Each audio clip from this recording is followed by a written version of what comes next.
All right, guys. Important message coming up. This is Moshe from Israel in the land of the Galilee, which is a lake they call the Kinneret, which is fed by the Jordan River.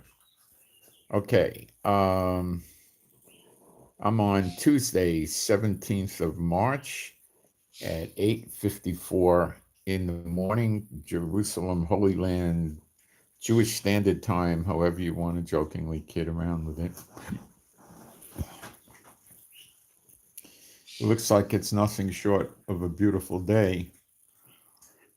We're at 8:54 at 62 degrees. We're going to go into the 60s anyway, mid to high 60s. They're telling us yesterday no chance of rain. Today they're telling us, or a small chance. Now they're telling us 100% chance. Predicting the weather is not something they do very well here. They do a pretty poor job. It seems that they can predict the weather quite accurately for 2 to 4 hours. Pretty sad. Uh, all right. Um,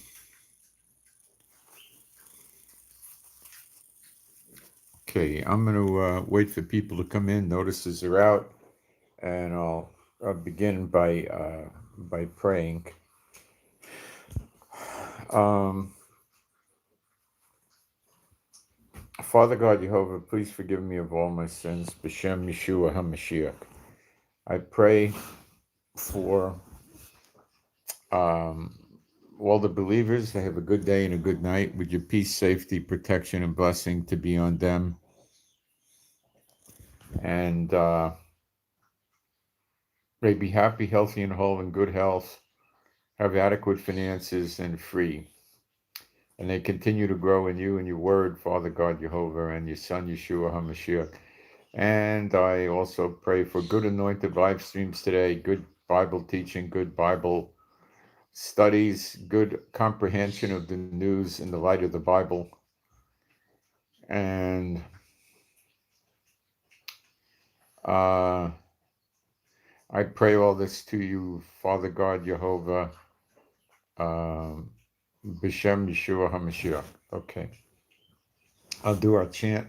There is no God like Jehovah 7 times, followed by there is no Messiah like Yeshua, followed 7 times. There is no God like Jehovah. There is no God like Jehovah. There is no God like Jehovah. There is no God like Jehovah. There is no God like Jehovah. There is no God like Jehovah. There is no God like Jehovah. There is no Messiah like Yeshua. There is no Messiah like Yeshua. There is no Messiah like Yeshua.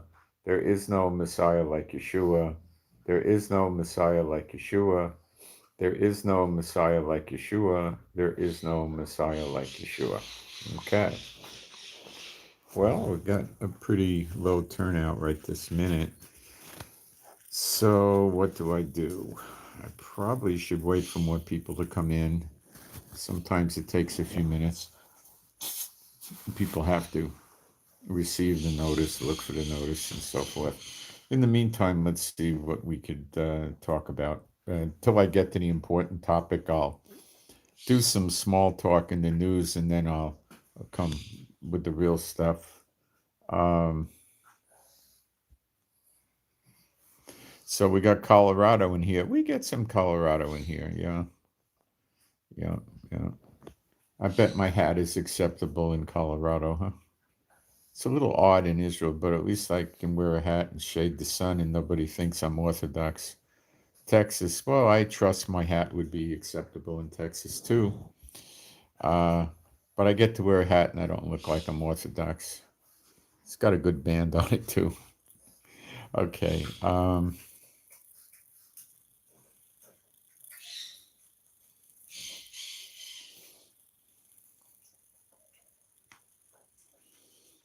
Netanyahu announced a security tracking program on people through their cell phones because of the coronavirus. Now, this will have some bearing later on in the discussion today.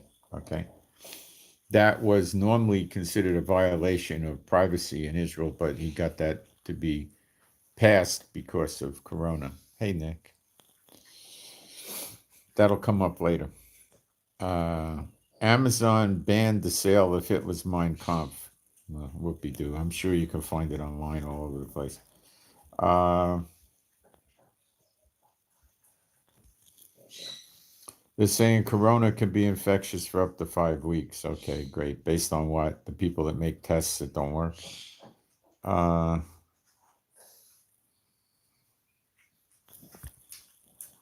Macron ordered a 2-week lockdown, and he's.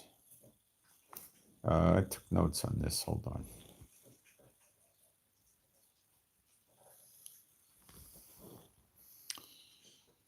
He's suspending water, gas, electric, and rent bills. So you don't have to pay your water, gas, electric, or your rent during this lockdown due to the situation there. San Francisco and the Bay Area. I used to live there. So you have like Marin County, San Francisco, San Mateo, Alameda County, Contra Costa County, and I probably missed something. I think it's 6 or 7 counties um, are locking the people down for 3 weeks. That means do not leave your home unless it's an emergency, but they are uh, enforcement procedures not clear yet, so we don't know how they're going to force it. They did make a vague announcement that that's my dog eating, by the way. They did make a vague announcement that the sheriffs and the police chiefs should see that this comes to pass, but I don't believe there's any statute on the books that says, or there might be, they may have an old emergency statute. I'm unclear on their enforcement. So we'd have to wait and see how that goes. But I think it starts midnight tonight or last night. I mean, it's very immediate. This is telling 7 million people to stay in their house. So the details are not there. Like, do the electric people and the phone people and the water people stop going to work? How about the landlords? Do they get to suspend payment of their mortgages and their taxes during this process? I suppose so. I don't know. You see, it's all seat of the pants. Let me read you what they did with this corona. People are, they're almost coming here. Let's see. People are coming in. All right. All right. Let me get what I want to get to first, and then I'll come back. Okay. Movie theaters. Um, the tickets are down to a 20-year low. What would have happened 20 years ago around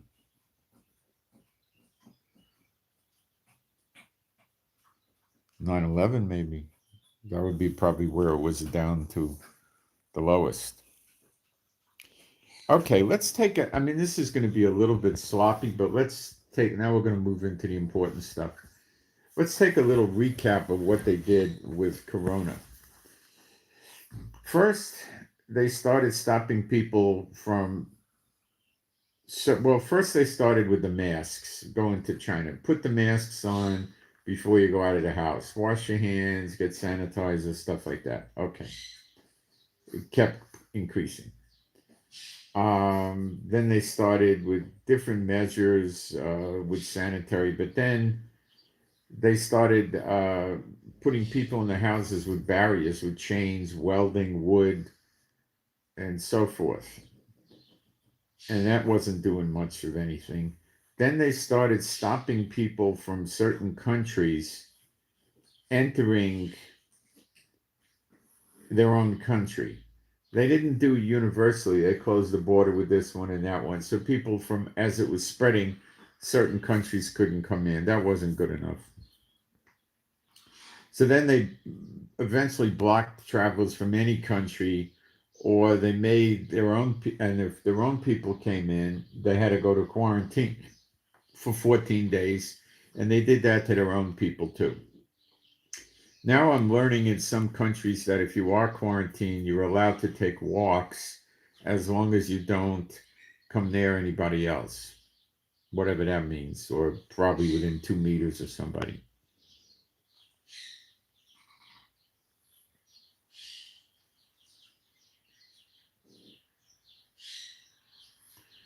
In Israel and I guess other places, tourists have to go into a 14-day quarantine. Then they did the cruise ships, and the cruise ships were a disaster. They were getting people sick all over the place.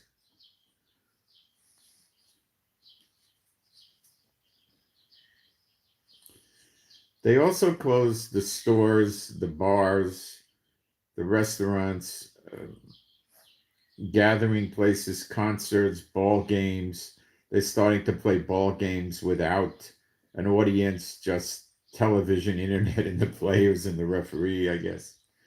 They suspended the legislatures in some cases, canceled elections in some cases, closed the schools and the universities and the daycares in a massive amount of cases, um, shut the gyms. No, the 5G doesn't work because it's working around countries where there is no 5G. So you can't say it's 5G. Israel has no 5G. There's actually a law against it, and it's in Israel, and it's in Africa. It's in a lot of places. The 5G doesn't work.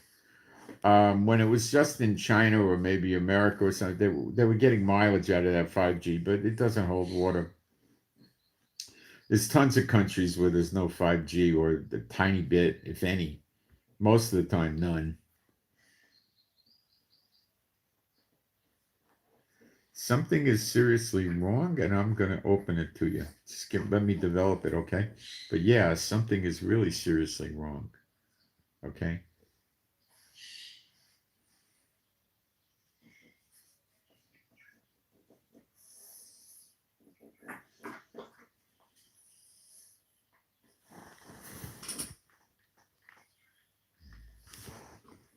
I don't know what crazy Chief is doing now. He's trying to get something that. What's the matter, Chief? You okay? You're trying to get food out from under the pillow. Go eat your own food. It's you got two bowls there. Go dig in. Um,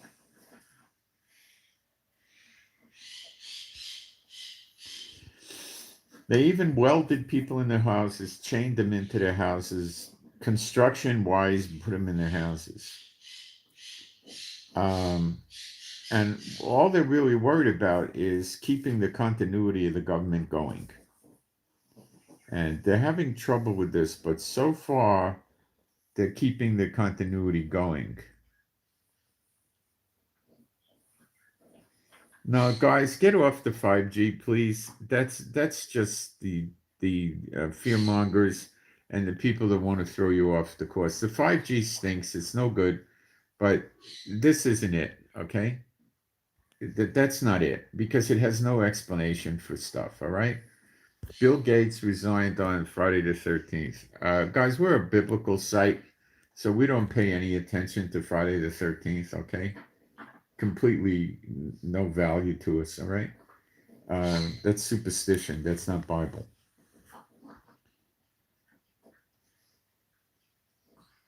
What I'm going to open up to you is heavily dependent on real Bible prophecy, not what the churches teach, what's in your Bible. Let me get there. Uh, I barely see their tactics so far leading to civil disobedience. It could go. I see a couple of little jurisdictions trying to cancel carry concealed weapons or not issue them and permits and things like this. That's something they would love to do, but they're afraid to do. The people in America are going to start going against the government over this. You watch. Bank runs starting here in Washington. I did not know that. Thank you for that. That will cause Johnny to get his gun. If the banks run out of money, Johnny will get his gun. People in Israel and other countries are getting arrested for ignoring the quarantine. And um, Italy, Spain, France, Israel, and other countries are in complete lockdown. I mean, the Bay Area, 7 counties in the Bay Area locked the people down. Let me tell you something. There's a lot of liberals over there, and there's a lot of criminals over there. Okay, I know the area very well. Okay, and it's got a I haven't been there in decades, but I know it. There's a heavy criminal concentration over there. Street gangs, okay, who don't have time to go out and play let's go get quarantined. They're not going to play that game. All right. Now I've got a what's going to be looking like I'm digressing, but I'm not. Some of you know me, and you know my wife, and my wife is very active with getting people to use the right calendar and teaching them about the agriculture in the land. And there's tremendous opposition from the Satan bots against the people learning the correct calendar. You're right. Thank you. I forgot the curfews. Yes, they're doing curfews. I think the curfews are pretty much citywide, but they're doing curfews. They could be statewide. I don't live in America. I haven't been there in decades. I'm in, not even for visiting. I'm in Israel. All right. Back in November, my wife's dad passed away. Some of you remember that, and he had been sick a long time, and it wasn't, that it was sudden and unexpected, but it was very, very painful. And these type of things generally are very, very painful. And she went back to the States on a kind of a sudden basis. She was trying to get there before he passed, and she didn't make it. That made it even harder on her. And of course, she was running around seeing her family, and a lot of the people there were sick. They had a runny nose, they were coughing and stuff like that. It was a bad flu. And the rumor going around that it wasn't the flu, it was whooping cough that they caused by making a whooping cough vaccine that was not correct. And it caused a whooping cough epidemic. That was the word, but they wouldn't admit it. They wouldn't say that was true. Okay. She came home with it, and it starts in the nose, and then it goes to a cough, and she had some fever and achy and stuff like that. All right. Um, I was here, and the two of us were here. And I don't know, maybe about a week after she got home, maybe a little less than a week, I started getting symptoms. And my symptoms came on like this. I had like a little bit of a drippy nose, like you're getting a nose cold, right? So that happens periodically. I've been an alternative healthcare guy for 20 years or so. So what did I do? So I went and I started taking herbs, right? And my usual go-tos are olive leaf extract, oregano oil, um, and echinacea golden seal. And I put in garlic, usually in the form of Allicin, or sometimes I'll use the garlic drops in the bottle. I forget the name of the company. They put numbers on some of their product. But anyway, um, and so I said, "Oh, I got a sniffle. Hey, Deborah, probably from my wife's having this thing, the flu." So I started taking the nose drop, the different herbs, and I would take it like if I had a normal nose cold, you take it once, it usually goes away, or maybe in the evening you take the herbs again, and it usually goes away because you get it early in the stage. It's easy to get rid of it. And then the next day or two, I was still taking herbs, but not a lot. That was my mistake. I just took them casually in the morning and then in the evening or something like that. Maybe in the middle of the day, I added a dose, and I did the neti pot a little bit, not much, once or twice. So this nose thing, you take the herbs, it clears up for 1 or 2 hours, maybe not even 2 hours, and it comes back. And it's always a little drip. And that went on for a few days. Okay. And she had very similar symptoms. Then comes the sore throat. And that wasn't that hard to get rid of. What I use magnets occasionally on different things. So I started putting big, powerful magnets on my vocal cord area, and that would help some. And then I started putting magnets on my nose, and that did a little bit of good for a few minutes, and then it would come back. So the conversations I was having with my wife is I said, I never had a flu like this before. Um, San Francisco streets are empty. I can believe that. I never had a flu like this before.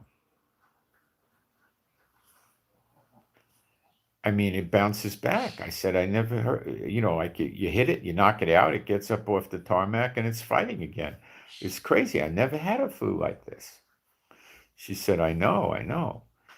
So, then I started taking anything I could think of to throw at this thing to get rid of it. At this point, I was throwing a little bit of colloidal silver at it. I wasn't getting anywhere with it.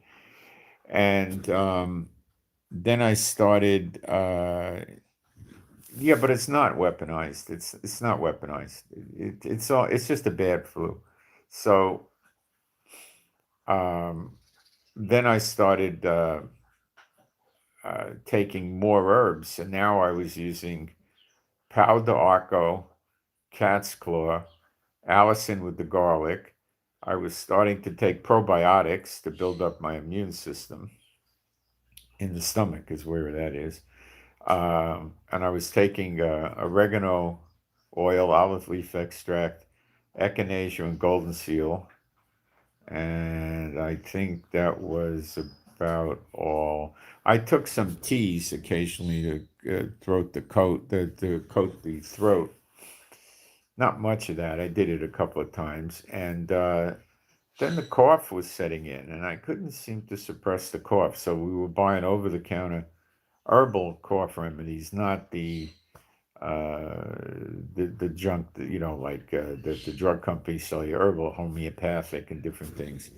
And they would help a little bit. I didn't take zinc, but zinc does help. I didn't have any. I didn't take it, but it does help.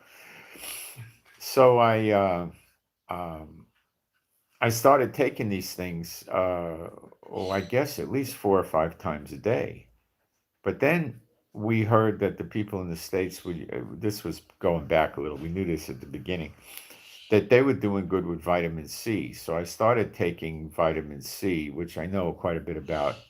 And I normally wouldn't take vitamin C. So I started taking vitamin C, and I was doing like 2,000 at a dose. And I was taking 2 doses, 3 doses. And the vitamin C would work for maybe an hour, and then it would stop working. Yeah, I kept dosing again. So now I'm taking all this stuff. There's almost no room to eat food. Now I'm taking vitamin C. I was up to 18,000 milligrams a day, which is so high for me.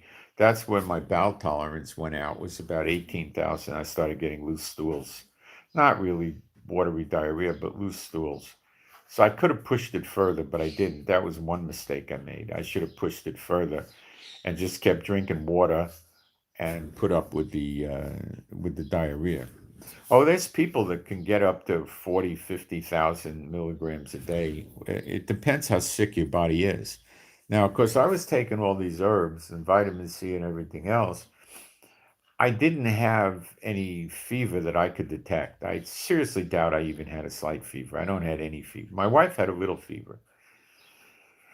And I really didn't get much in the aches and pains. Maybe there was some slight aches and pains that I couldn't really remember. But if there was any, it was minimal, minimal.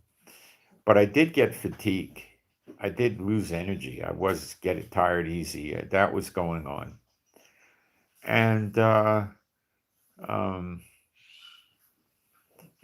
it was a good solid 2 weeks of pounding it. I kept telling my wife, I said, gosh, what is this? This is like a Tyrannosaurus Rex. You keep hitting it, it works for a little while and it bounces back. I never saw anything like this. So I wasn't going to go to the doctors because what were they going to do? I'll tell you what they're going to do. They're going to give me codeine cough medicine, um, which is going to probably knock your immune system down. They're going to give you, but at least you get to sleep. But it didn't get that bad that I ever had to take codeine cough medicine. Um, they're going to give you something for your nose, an antihistamine, which is going to make me groggy, and then I'm probably going to make the wrong decisions about what to do to get better. And then they're going to give me antibiotics, probably two different kinds, and they're going to ruin my immune system in my stomach. So what was I going to go to them for? You know, I mean, healthcare is like free here. By law, I have to pay every year for me and my wife, because I'm retired. It's like $350 a year for both of us, unlimited. And if you go to family practice, there's no deductible, and the hospitals have no deductible. So I mean, we got health care, but what am I going to do with it? It doesn't work well. I mean, it's not the best thing for your body. It's usually pretty bad for you to use their healthcare system. So I uh, I went, round and round with this thing. I tell you, it must have been someplace around the third week. I started coming out of it. I was saying, "Hey, come on, stop pulling the cord." Uh, I was taking lozenges, regular candy. They're just as good as the junk they sell you. Regular candy lozenges to talk on the video. Some of you probably remember I was coughing, and if I kept the lozenges going, I could talk. Sometimes I'd cough and I couldn't talk while I was coughing, and I coughed so much my bones were aching in my joints, my vertebrae were aching, my whole body was being jerked around for weeks of coughing. And I wasn't taking, prescription cough medicine. So it was hurting my joints from all this coughing. It was getting sore. Um, so this was really annoying. I mean, it was a good 3 weeks, I'll tell you right now. And I was pounding herbs. I was going on Amazon, reordering them with rush delivery. And, I was just blasting it. And I was functional. I didn't stop eating. I was eating. I was able to go take a shower. I was able to get dressed. If I had to do a wash, I could do a wash. I could get on the air. I was functional. I wasn't non-functional, but so we thought it was this whooping cough thing. Then my wife starts telling me a few days ago, maybe a week. She says something's wrong. Less than a week, I think. She says something's wrong with this. What they're talking about here. She says it's not right. I said, what do you mean? I said, people are dying and stuff like that. She said, yeah, yeah. But it's not right. They got an ulterior motive. They're up to something here. This isn't correct. So today we had this conversation again, and we really got heated. And she was making one a point about the corona. I was making my others. It got hot for a while. We were debating corona. It wasn't a Bible conversation. It was about so. We both came to an agreement conclusion that we had corona. Okay, and I believe we did. I didn't understand why the Lord let us both get this sick. I couldn't get a clear handle on it, but I guess I had a theory at the time, but I'm not going to discuss it because, well, what it was is she was flying back and she made a reservation when she was distraught, a round trip ticket reservation. She made it right when her father died. And she wasn't thinking clearly, and she had herself coming back in about 3 weeks or whatever she was there for, 3 or 4 weeks, whatever, coming back well, her journey would involve flying on a Shabbat. Um, and we missed it. And then I didn't tell her to change her flight. She really wanted to get back at that point. She was so stressed out. So I didn't tell her, and she wasn't feeling good either. She had this thing. So I told her, I didn't say anything. So I thought that's why we both got sick. But now I'm not so sure about that. I don't know. Maybe it was that too. But if anybody's ever in my life and they want to do something on Shabbat and it involves me, I put my foot down, make sure they just completely rebel against me if they're going to do it. But um, when you start taking advantage of Shabbat, then things start going wrong. Many years ago, when I was first learning to do Shabbat, I went out to eat on Shabbat. It was a Chinese restaurant. It wasn't an Israel. And I came home and I felt terrible. My stomach was in distress, like food poisoning. And I almost threw up, but I didn't quite throw up. And because I hate that, throwing up with food poisoning in third world countries, which I spent my fair share of time in, you do that a lot. And I learned to use Lugol's iodine, and that makes you throw up sometimes, and sometimes it doesn't. So anyway, I learned you don't go out to eat on Shabbat. So, because you make work for others, you're traveling and you're spending money and doing all the things you shouldn't do. Okay, so anyway, I wholeheartedly, at this point, believe we both had corona. I've been playing with this idea, but now I'm pretty convinced we both had it. Okay. And it's not that bad. I mean, it's bad. I mean, I told my wife probably 50 times when I had it, I never saw anything like it. And her response was, yes, I know, I know. She had it. So she got better about a week or 10 days before me because she had it before she got home or something. So she had it before me. So she got better before me, and then I got better. And it was so bad that to this day, which is in March, I still take, in the morning, I take a few herbs and I take usually 6 to 8 thousand milligrams of vitamin C every day. And I take herbs again in the evening. Now, I take some herbs like curcumin for, inflammation and relaxing muscles and stuff like that. And that's in there too.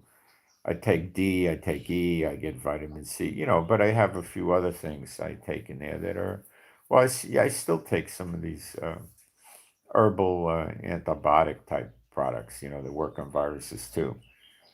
Uh, and I don't know, I cut them way down, of course, but I still use them. It's this thing was such a horrific cough, and I could remember just coughing and my back hurting and everything hurting because it jerks your body. And it was so bad. I never had anything like this when I was using alternative healthcare before. But I didn't go into any kind of respiratory arrest. I didn't need. Oh, I did use something else. I used them over the counter anti mucus medicine they sell here because I thought that would probably help. And maybe it did. I don't know. I don't know. The way it traveled was from the nose, it gets into the throat, and then it gets into the lungs, which is perfect corona symptoms. So I believe we really had corona. Now, the curious thing is in the United States this flu season, 20,000 people died from the flu already. This current flu season that you're in the tail end of, 20,000 people died. Over 20 million people had it. 20,000 died. How many died from the so-called coronavirus so far in the United States? A dozen, maybe? Okay.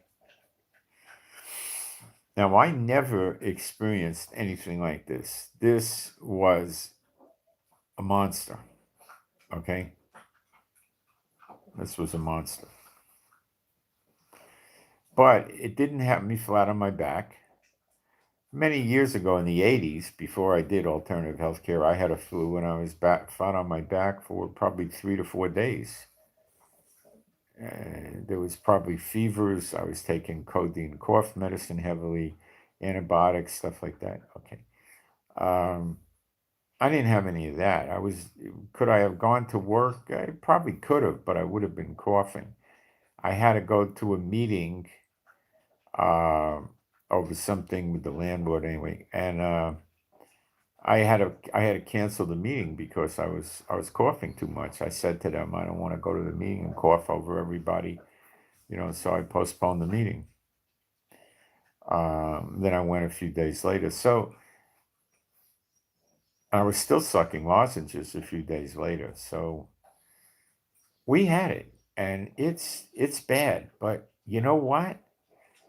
It was, in my opinion, it was going on in the States and other places um, from the fall last year.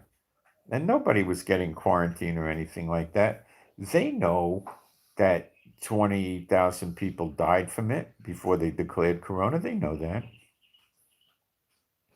Okay. There's a BS story in here. Okay.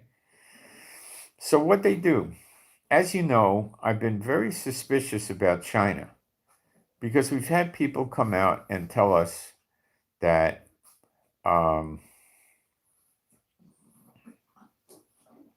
millions have died. And you know something?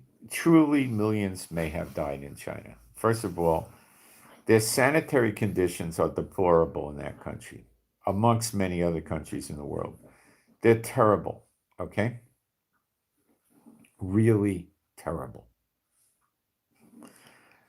And that's going to help. And the people are into superstitions, like in Asia they they bushwhack rhinoceros.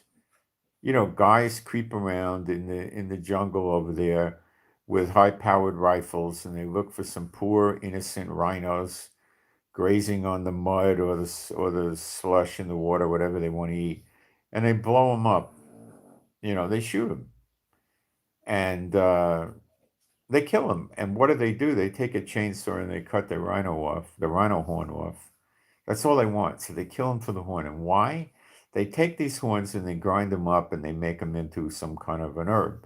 And these Oriental men think that this increases their sexual prowess, a la Viagra or something. Okay?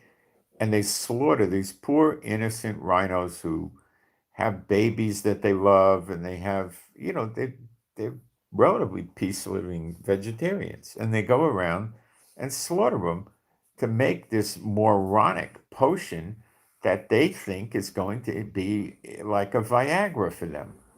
It's not. It's idiotic. The only thing that might remotely, and I say remotely, come close to anything like that is ginseng. Okay? L-arginine will do more in the area of Viagra than any of this other junk will. And that's a cheap supplement. So this is what? This is superstition. Is this a traditional Chinese medicine? Probably. There's a lot of things in traditional Chinese medicine that are stupid. Okay. I studied homeopathy many years ago through uh, a correspondence course from the British Institute of Homeopathy, which was in India at the time. And I learned quite a bit about homeopathy, and I started using it, and I learned that homeopathy doesn't work. I tried using it on myself many, many years ago for a cough, and I wound up taking 2 or 3 different antibiotics from the doctor, taking cough medicine, it got me worse. If I probably never started with the homeopathy, I probably would be better off. It's basically bogus. It has about 2,000 different remedies. 2,000. There's big, thick books of them. I used to have them. I don't even know where they are anymore. I might have thrown them away. And the homeopath is supposed to look at you and figure out what remedy it is that you need. And he does it by how? Do you like to eat pickles? I'm being serious. Sour food. Do you like mustard? Do you like pepper? Do you like ice cream? Do you like cream? Do you like milk? Do you like meat? Do you like bread? They do that. Then they want to know, does lightning scare you? Does thunder scare you? Do you like to sleep on your left side or your right side? Okay. Do you like fresh air or you like staying cooped up? And it goes like this. Okay. You know what this is? This is a con scam. That's what this is. Okay? It's a scam. Now, How could a person learn to do this? Well, the only way they're going to learn to do it is from somebody else. And how is it that somebody else going to learn how to do it when you work up the line? With 2,000 remedies? I mean, what? It would take how many lifetimes? And if you ever got it, it's bogus. Think, how could you develop something like this? It's nuts. How do you tell? Look up headache in there, and you get 400 remedies that tell you it's good for headache. What do you do? Now, does it work on some things? Yeah, arnica montana does reduce pain. Okay, sulfur is reasonably good for the skin. Sometimes, it does do. Once Chief had something wrong with him, and I looked up dog homeopathy, and I had the remedy, and I still have a lot of my remedies. I gave him the remedy once, and it worked. So I have seen it work. I have seen it take off a planter's wart. Okay, in a few days, but this is not real homeopathy. Homeopathy says that they're going to give you a certain homeopathically prepared remedy, okay, and it's going to cure everything in your body. That's called the constitutional remedy. And I emphatically maintain that to be just a big bogus fraud.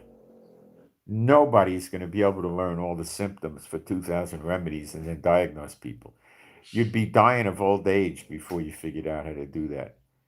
And the indications or why you should use this remedy, when you look at them, are usually like 100 different things or 40 different things. It's crazy. You can't use it. It's nonsense. People try doing it with computer programs. There's no constitutional remedies that are going to work. Can homeopathy work symptomatically, which they define as not being classical Hahnemann homeopathy? But yeah, it will work. On very, very few things, it will work. Coffee crudea helps most people go to sleep. It's the opposite of what coffee will do. Okay. I had a thing. I went and had a tooth pulled years ago, and then that was probably back in the 90s. And I had a tea bag in there. They told me to do that, and then I had to change the tea bag.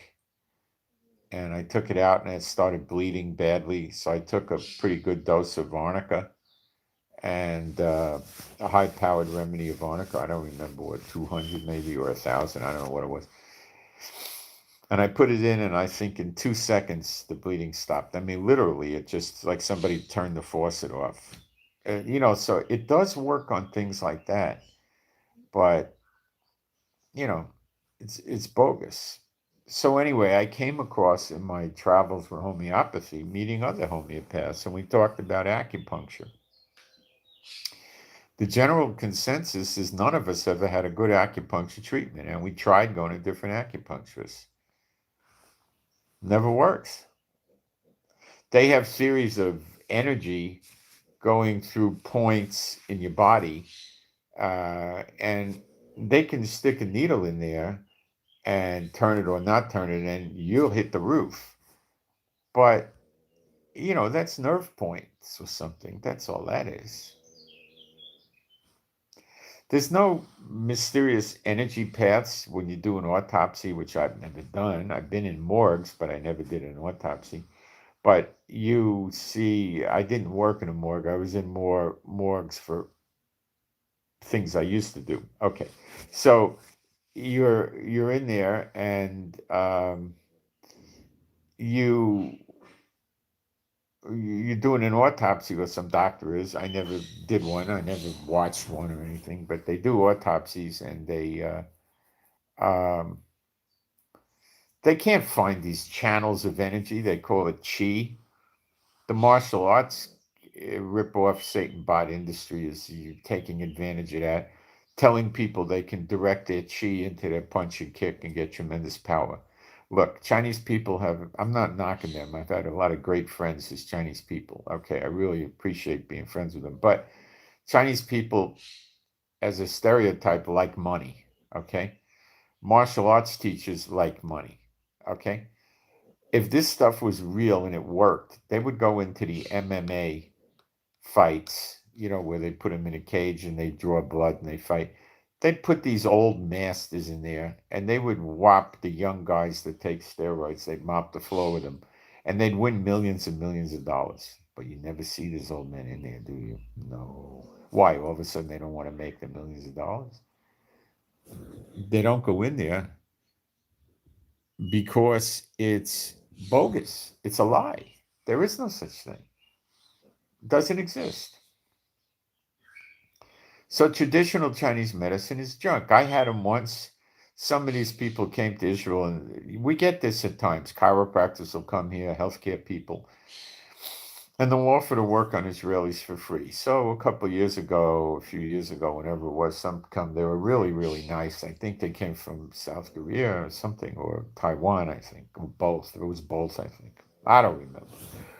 It could have been from anywhere. It was somewhere in Asia. I'm pretty sure it was some with Taiwan and some with South Korea. Actually, that's what it was. And they put those cups on me. They were trying to work on my neck, so they put those cups up and down my spine, and they get a vacuum going on the cup, and it leaves a purple mark about the size of the base of a water glass on your back. Several of these marks. Well, did it help? No. They were also puncturing the spot there to get the blood out because they were telling me I had dark blood or dirty blood or something. I don't know what you're talking about. And the marks stayed there for weeks. And I had a friend they did it to, and the marks, I think, permanently stayed on him. Did this do anything? Nothing. Nothing. So they could have been trying to treat this flu in China through the doctors, the allopathic doctors, of which they have quite a few in China. It's a big medical system they have there with allopathic doctors, and they could be tried treating it, and it's not going to work. And then you got people in dirty conditions, ignorant people, illiterate people that believe in superstitious and things like, who knows what. Maybe they were trying to take, the egg of a giraffe and eat it for its remedy. You don't know what they're capable of doing over there. They're backward. Okay, and they were trying all this nonsense, and the people were dying. And plus, they weren't like me or people in the States that had this that we knew. They were running around taking a lot of vitamin C. And they got better. In one case, I believe somebody we know, a pediatrician was telling them to take vitamin C. So anyway, um, they started dying.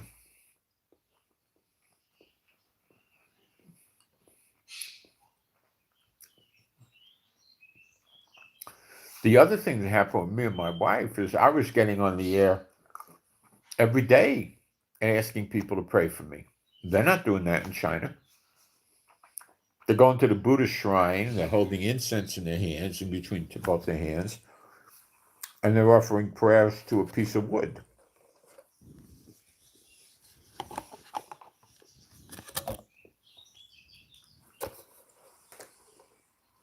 I dread the thought of what would have happened to me and my wife if we went around praying to pieces of wood.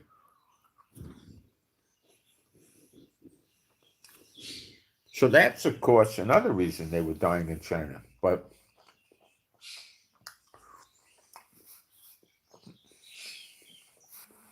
20,000 in the U.S. died. Now let's take a look at more. Well, you can't get updated figures because of Corona Day.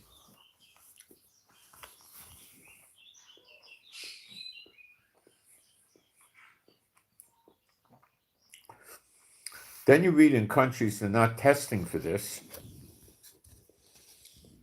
because they don't want to get their numbers up with high cases.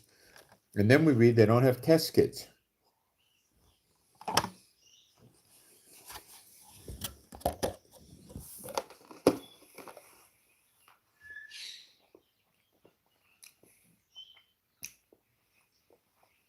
This is a bad flu.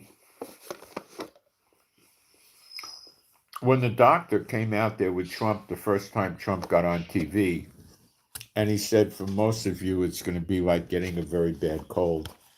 You know what? He was telling the truth. I was accusing him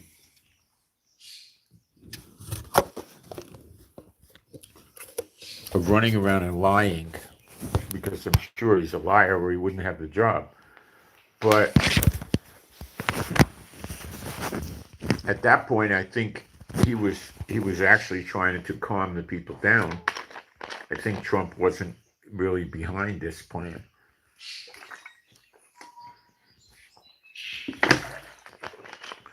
Now, what plan is that?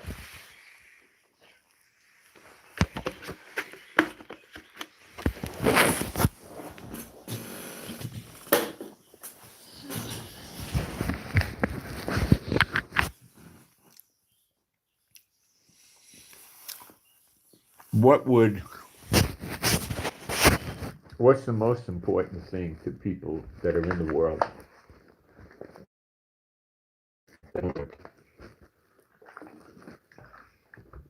Money.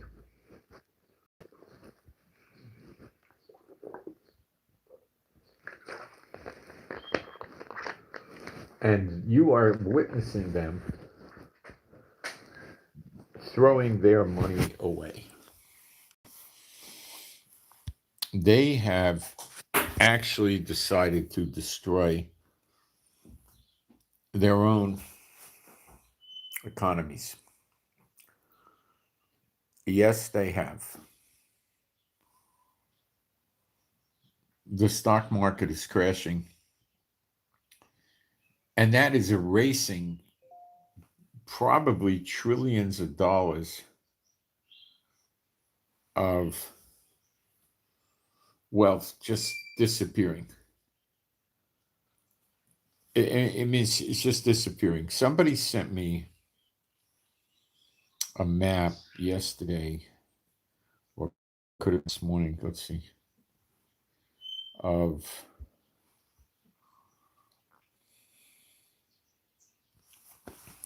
yesterday's stock market losses around the world. Let's take a look.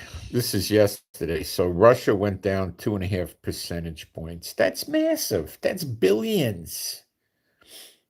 Great Britain went down 4 percentage points. The Euro stock, I just have the number. I don't know if it's up or down, so I'll skip that. France went down 5.75%. No, I'm sorry. I do have Europe. It's down. Oh, Europe seems to be up 5.25. Italy seems to be. I don't know if it's up or down, to be honest with you. So I don't know what's going on. I heard Italy was down. Let's ignore those Europe and Italy figures because I can't really understand what they're doing here. Madrid is up 3.74%. Zurich is down 1.68. These are the indexes. Amsterdam is down 3.71. Belgium's down 7.22. Germany's down 5.31. New York on the Dow was down 12.93, almost 13%. That's huge. Okay, I mean, I don't know how big to tell you that is, but it's massive. And the Dow's been dropping. I think the Dow is probably down 25 or 30% since this thing started up a few weeks ago, 2 weeks ago maybe. The S&P 500 is down 11.9%, which is huge, huge.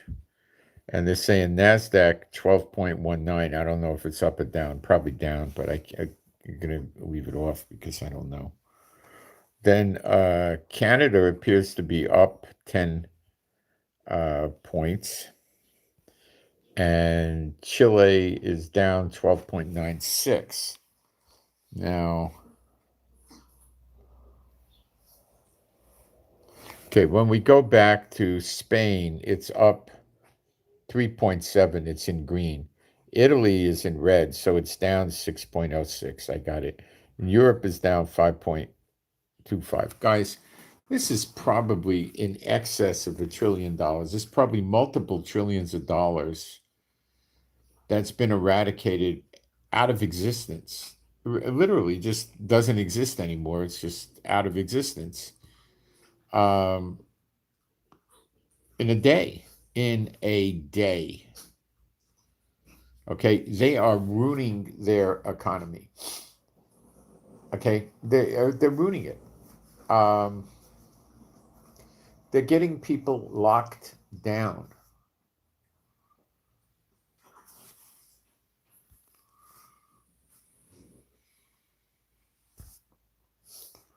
How could you have gotten people?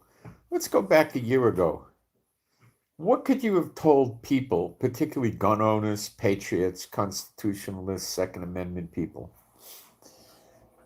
veterans and stuff, that you're going to have to go stay in your house for a few weeks? What could you tell them that would ever get them to do that? Nothing. Because what would they do? They would turn around and they would say, this is martial law, drop dead. I got more guns than you, which they do. The American gun owners have more guns than the military. Now, the military have jets and bombs and stuff like that they could use at their own peril, you know. See, when you look at this stuff, and I used to look at it a long time ago, I just worry about the things of God now. But I know all the arguments about this. It's about pedophiles. It's not about pedophiles, you know. They, well,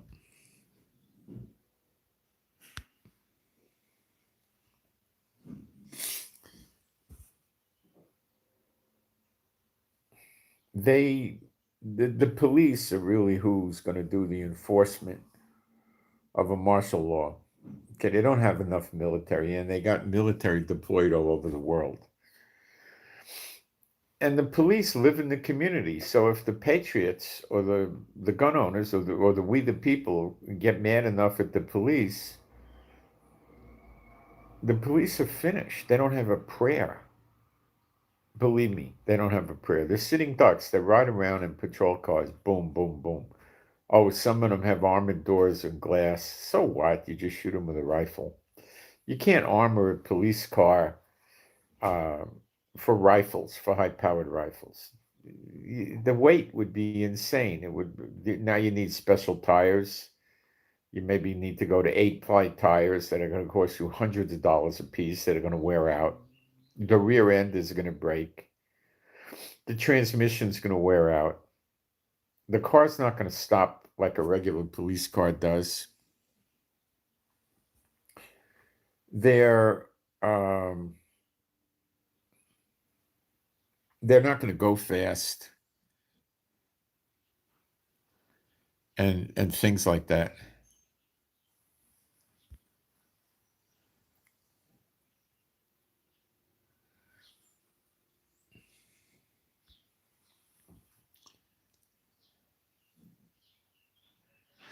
I don't know why you're talking about lawsuits, but you're on a completely different page here.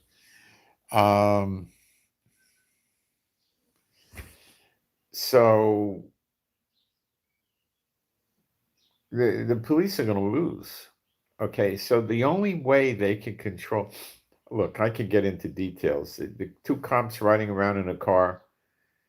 Some guys that are trying to work against the government pull up in a pickup or any other kind of car beside the police with rifles and go boom, boom, boom, boom. The cops are gone. Okay, they wouldn't even reach their mics. But that's a coarse use of it. The way they would probably do it is they would be on elevation someplace or at a distance, and they would snipe the cops. These guys know how to snipe. They study it. It's not that hard. There's books and videos, and you can go to courses that teach you how to do it. Hunters know how to do it. What is a hunter doing but sniping? Hunters don't stand behind a deer crossings sign and wait for the deer to come along and sneak up on them with a 38 and shoot them in the back of the head. They're sniping. It's a common skill. Okay. But these people today, in the last 20 or 30 years, have gotten such sophisticated weapons. Their weapons are so highly accurate, and their optics are fantastic. And they've taken the most of the learning out of it. They're very good, these weapons, and they have all kinds of crazy calibers that can go. I mean, it's nothing to hit a watermelon at a half a mile for these people. Nothing. Okay, they could do shots at a mile with some of the guns they have. So they could get the cops at distance. The cops have no idea what happened. The people in the street don't know what happened or who did it. And now the cops, that keeps happening, and they got to go out on the street. What do? Well, I tell you what they do. They're cowards, these cops. They're calling sick. On a big city police department, you got a handful of people that are ninjas. Usually they wind up in a SWAT department or a special high high risk warrant serving detail, or they go undercover in the high crime areas, and there's some of them around. Okay, but their ninjas are mostly not technical people when it comes to warfare. They're attitudinal ninjas, the amount of attitudinal ninjas that are also technically competent in the skills of warfare in an average police department is minimal, minimal, minimal. Okay. Where the average, militia constitutionalist guy is a ninja. Okay. He has a figure of speech. He's a ninja. He's got tools and he learns how to use them, and he learns tactics.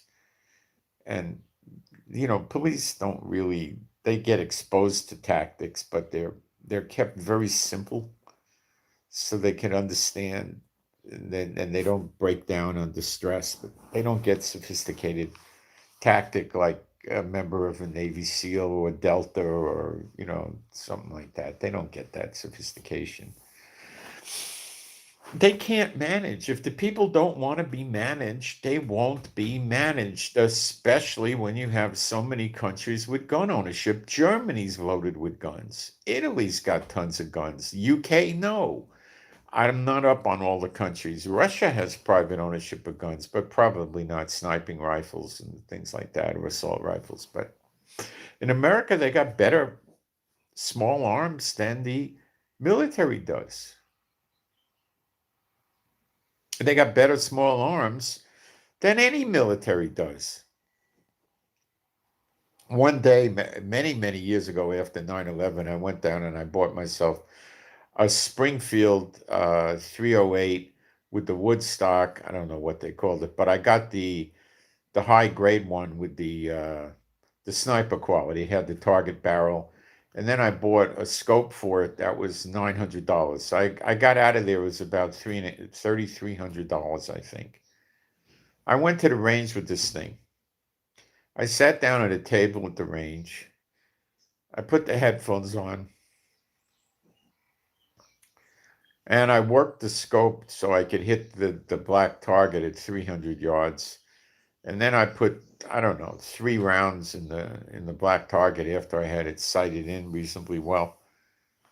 And I sat there and I said to myself, this is boring. What am I sitting here for? I can shoot at 300 yards, which is as far as this particular gun range went, all day long. I'm just wasting my time. There's no challenge in it. I'm at a steady rest. I could just pop 300-yard shots all day long. I don't need them to be within a quarter inch of each other. If they're within a cantaloupe or even a small watermelon size of each other, I've got useful accuracy. I don't need more than that. And then I barely ever shot the thing. There was no point in shooting it. I mean, it was just easy as pie. A $900 scope. This is, like almost 20 years ago, or is a lot of money. That was when I was in the world, and I used to make a lot of money. So I'm sitting there shooting this thing, and it was so easy to shoot, and it's so good that it wasn't really Now, admittedly, if I was running from somebody and it was raining and muddy at nighttime with a high wind, it wouldn't be so easy to shoot. Okay, I am aware of that. you know, I used to go to pistol ranges a lot, and I probably shot 100,000 rounds in my life. I'm guessing, but I mean, a lot. I shot a lot. And I see guys at the range, they sit there and they hold their gun and they look at the target, and they'll take 30 seconds to take a shot. Why do they do that? I don't know. That's not practical. You don't go sniping with a pistol. What are they doing? I don't know what they're doing. They're wasting their time. Pick the gun up with two hands, get the front sight on the target at, you know, 21 feet or something like that. Boom. That's it. I don't know what people just don't. I don't know what they do. They don't know what they're doing, but they just. I think a lot of them have practiced so much that regular target shooting, or if you will, police shooting, is not any interest in them because they got so good at it that they try to sit there and like you can. I know a guy who explained to me how you can cut playing cards with a pistol at you do it at 10 feet or something. The playing card is very very thin, but if you're shooting a 45, all you got to do is get within roughly a half of an inch of the playing card on the right or the left, actually 0.45 inches, and you could cut the playing card, and then you look like you're a trick target shooter at a circus or something. So they can take out the police, these people. Anytime the militia decides to rise up and they think the police have gone too far and they want to get rid of them, they get rid of them because the police are cowards. When they go do a drug raid or something like that, what are they going? 25 guys, 35 guys, a helicopter, Bearcats, armored vehicles. They wear all kinds of armor. They got smoke. They got this. They got that. They go like with an army to get 2 or 3 guys, right? What are they going to do if they're trying to get 80 or 90 guys in a militia? Well, the way they like to fight, they're not going to take 50 of them and go after 80 and 90 guys. They'll throw their badges in and go try to get a pension or file lawsuits against the police. That's what they'll do. Against the government, they won't go to work. If they had an equals 80 or 90, would they come after the people, the militia? No. What would they want to come after 80 and 90 guys? 500, 300, they wouldn't go. Maybe, but 400 or 500. And what would happen when they started taking casualties, which they would take because they'd be outgunned, and the people in the militia got better training than them? What would happen? They'd run home.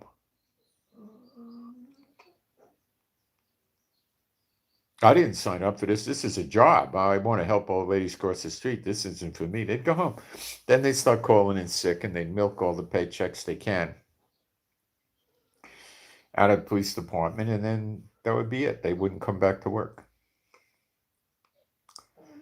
They're not going to sit there and engage a militia in a gunfight. They're never going to do that. They'll quit. They're not there for that reason. They're there because they get recognition in the community. Oh, I'm a police officer. They get a good paycheck. They get government. They get benefits. The sick and the dental and the eye care and all that for them and their family. And they get special perks being a cop. You could speed, go through red lights, junk like that. Nothing valuable, And you can carry a gun concealed all over the United States, which somebody with a civilian permit could pretty much do in most of the states anyway. That's what they're not there to protect the country. That's nonsense. Now, are people in the military there to protect the country? Yeah, that you find.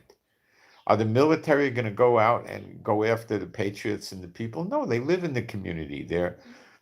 The police are hard, okay? They might live in the community and they got relatives and friends that live in the community, but there's a them and us attitude. Everybody else is a piece of garbage. I can give them $1,300 tickets for having tinted windows too dark.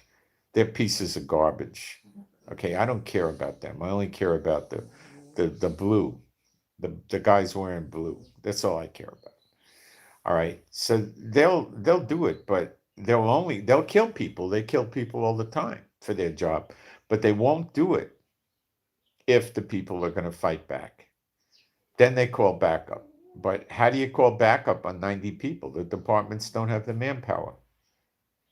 How many police departments have 400 guys? Not that many. And how long does it take them to get the backup there in those in quantities of hundreds? Too long, no good. Getting 4 guys, 6 guys, 12, 20, that they can do. Most departments can't even pull 30. Why? They got 3 shifts a day, 7 days a week. They're all not working. How do you get them to mobilize? What do you do? So my bottom line is that the government is sitting here doing something to control the people, and they're conning them, and it's working right now. Is there really a flu? Yes. Is it really a dastardly bad flu? Yes. Could it kill people? Yes. It killed 20,000 during this flu season. Is that what killed these people, corona? Yeah, they got something, maybe it's a new twist or a turn on last year's flu or something. You know how they go every year? They make a new flu vaccine because the last year's flu doesn't work, right? You know that. Well, what that is that's the flus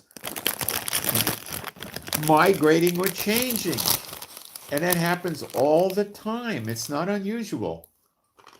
It continually does that. And that's what happened here. They got a new one, but the new one is really a bad one.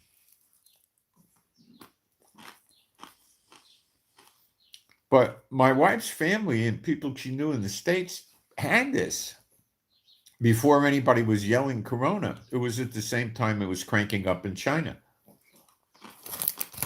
And nobody was running around with quarantining and all that stuff. It was hard to get rid of it.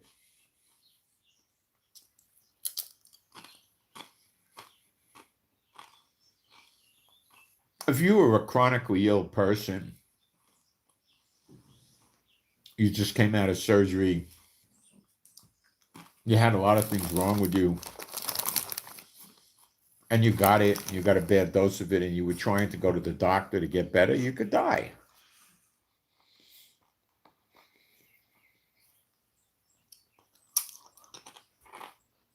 I don't think the doctors had any vaccine that worked on this flu, or they wouldn't have had 20-something million people go to the hospital for it, or get it. I think it was get it, not go to the hospital. They had thousands go to the ICU. This was it. We had it. Her family and friends had it. What are they trying to do? They think they found a way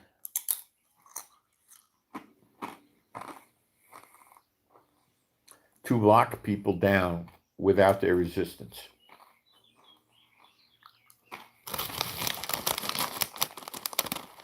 Why do they want to close the countries off? Why do they want to wreck their economies? Why do they want to shut everything down?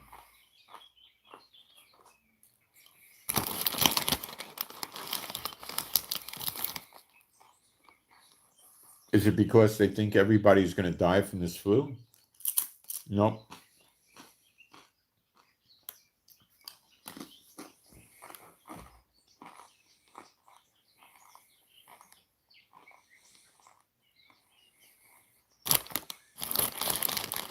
They got something bad they're cooking with. Now, is China still quarantining people? Yeah. Have they lifted the quarantine in other places? Yes.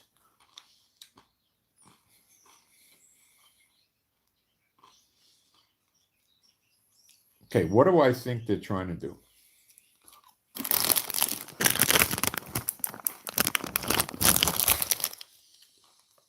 Now, this is going to switch to Bible. So if you guys don't know Bible, it's probably not going to make a lot of sense to you. But you can look at my playlist videos and come up to speed without a lot of trouble.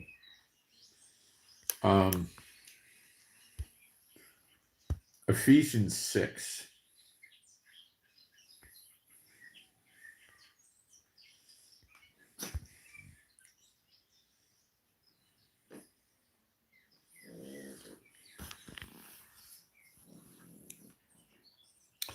Ephesians 6:10. Finally, my brethren, be strong in the Lord and in the power of his might. Put on the whole armor of God, trust ye may be able to stand against the wiles of the devil. For we wrestle not against flesh and blood, but against principalities, against powers, against the rulers of the darkness of this world, against spiritual wickedness in high. It doesn't say high places. The word places is added into the text. It says high, which means in the skies or heavenly or something like that. Okay? I don't know who the Fullerton Informer is, no. All right. So we wrestle against flesh and blood, not against flesh and blood. So we're not fighting against people. What we're fighting against are the principalities, powers, and rulers of the darkness of this world. God doesn't rule darkness like that, okay? It's the demons. Wherefore, take unto you the whole armor of God. It doesn't say airwaves. Don't do it. People are going to get confused. It's the air, the heavens, flying around in the air. If you say airwaves, they'll think it's specifically directed at Hollywood or something. That's not the meaning. You take unto you the whole armor of God, that you may be able to withstand in the evil day, and having done all to stand, stand.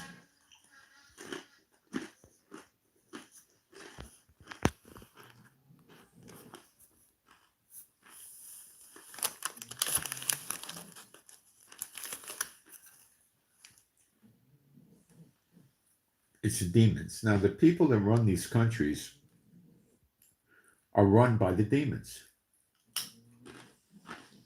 The demons call the shots.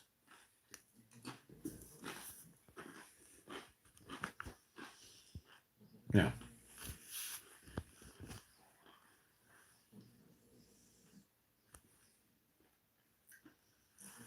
I got to look for some notes, which takes a very brief period of time, and I'll find them and give you some references here where I'm going.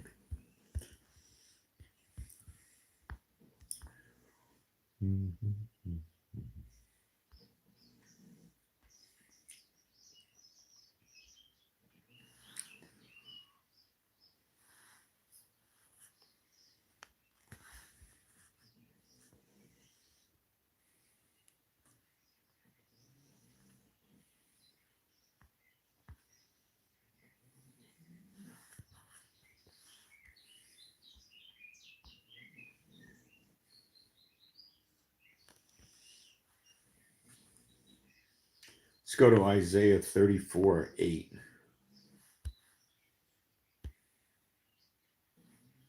It's getting chilly in here now. The temperature's dropping. 34:8.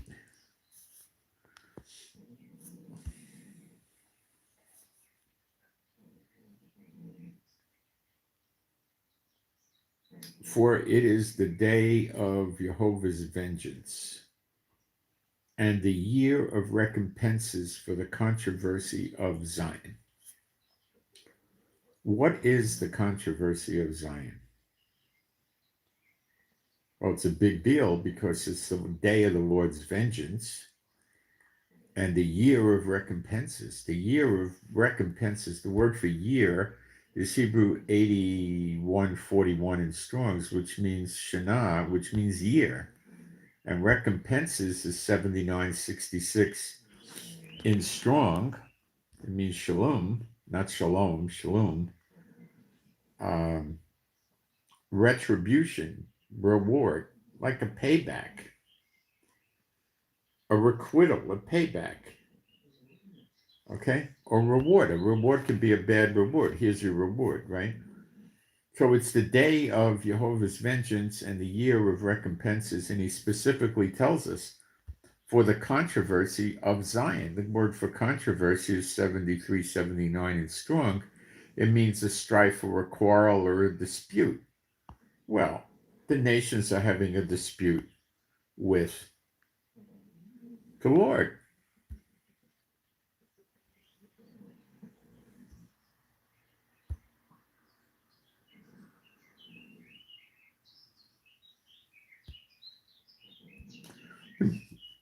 Let me show you where that dispute is.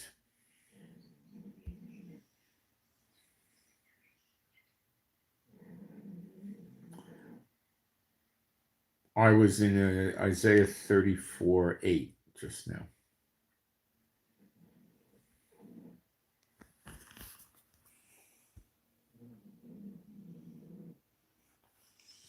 In the same day, now I'm in Genesis 15:18.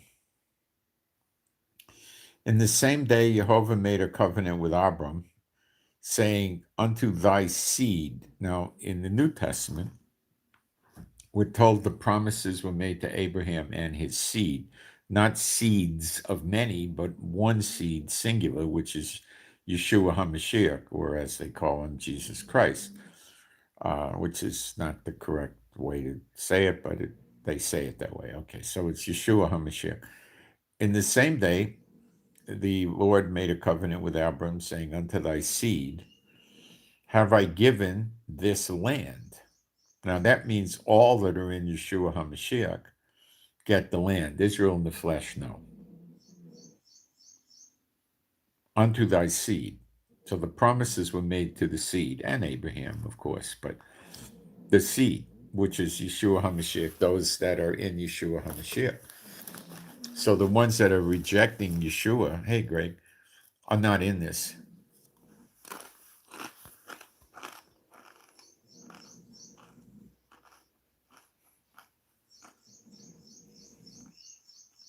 Hey, Gerardo.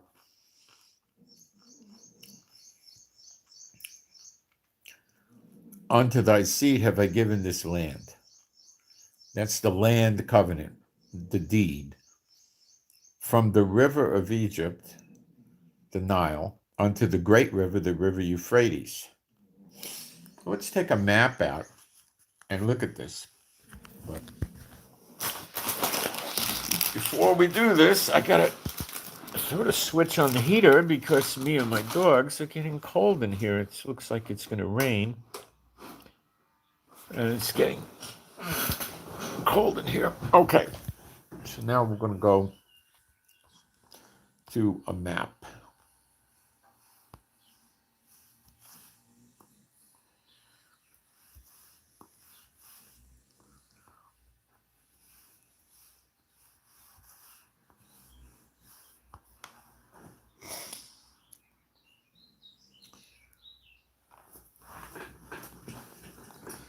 Now, there's no perfect maps of Abraham's inheritance, but there's one that I do use that's reasonably close. Actually, there's one here I didn't see before. No, I did. It's not bad. All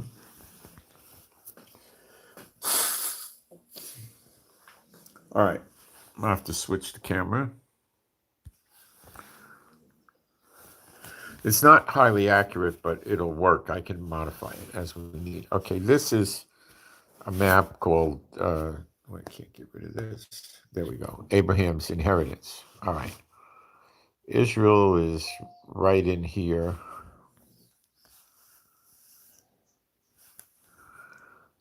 Right in here somewhere. There's Lebanon. Sinai Peninsula. Here's your Nile River. The Nile River goes all the way down to Lake Victoria. Keeps doing that. Which is much, it's probably down around here. It's much lower. And all of this stuff east of the Nile River belongs to Israel. Okay? Saudi Arabia, Yemen, Oman, UAE, Bahrain, Qatar, Kuwait. It goes to the into Iraq, up to the Euphrates River, which runs up this way, and it runs quite high up into Turkey. So it also includes Turkey out here, west of the Euphrates. It includes Syria, west of the Euphrates. It includes all of Jordan, all of Lebanon. Okay. So we probably have about 1% of that land. Now, because the United Nations doesn't want to give us that land, as a matter of fact, they don't even talk about it. Okay? Is that going to change God's mind? Is he going to say, well, the nations overruled me. They all voted against it. What am I going to do? That's what they want. No, he doesn't do it that way. They do what he wants, or they go away. Okay? That's how it works. Not the way they want you to think it works.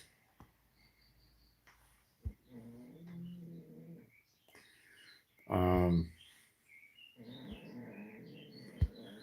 Here's a different map of it. Oops, switch phone. Let's go through these things. Yemen, Muslim. Oman, Muslim. Saudi Arabia, Muslim. UAE, Muslim. Qatar, Bahrain, Muslim. Kuwait, Muslim. Iraq, Muslim. And we're up in um, Syria's Muslim, Turkey's Muslim, Lebanon's Muslim, Jordan's Muslim, Egypt's Muslim, Sudan is Muslim, and so it goes. There's a few countries that are partially Muslim, like Kenya, Ethiopia, things like that, but they're predominantly Muslim states. Okay, and what are they trying to do in Europe? But move the Muslims in. Why? Why? Because the Muslims are the only religion that really is running around actively practicing killing the Israelites, killing the Jews. And they're squatting on our land. I don't even hear hide nor hair of anybody in any country saying, look, we've got to give the Israelites back their land. God is mad. He gave us the land. We don't want to let them have it. We better stop. No, that's what happens after millions of them get killed and they start bringing the Israelites in as an offering to the Lord with giving them gifts of great wealth. That's when that happens, after many of them get killed, probably in the billions or well into the millions. That's when they wake up. Okay? Pretty sad. I agree. But that's the nature of the beast. That's the Satan bot. Okay? They don't want to give it up, just like the Muslims don't want to give the land back. They got the same God, and it's a Satan bot, and that's, you know. So he gave them the land, and they don't want it. That's the controversy over Zion. The year of recompense is the year of payback. I believe we had that last year. The year turned February 25th this year. I believe now we're in the year of redemption, but I'll develop that theme for you quickly. Um, Isaiah, well, let's do 61:2.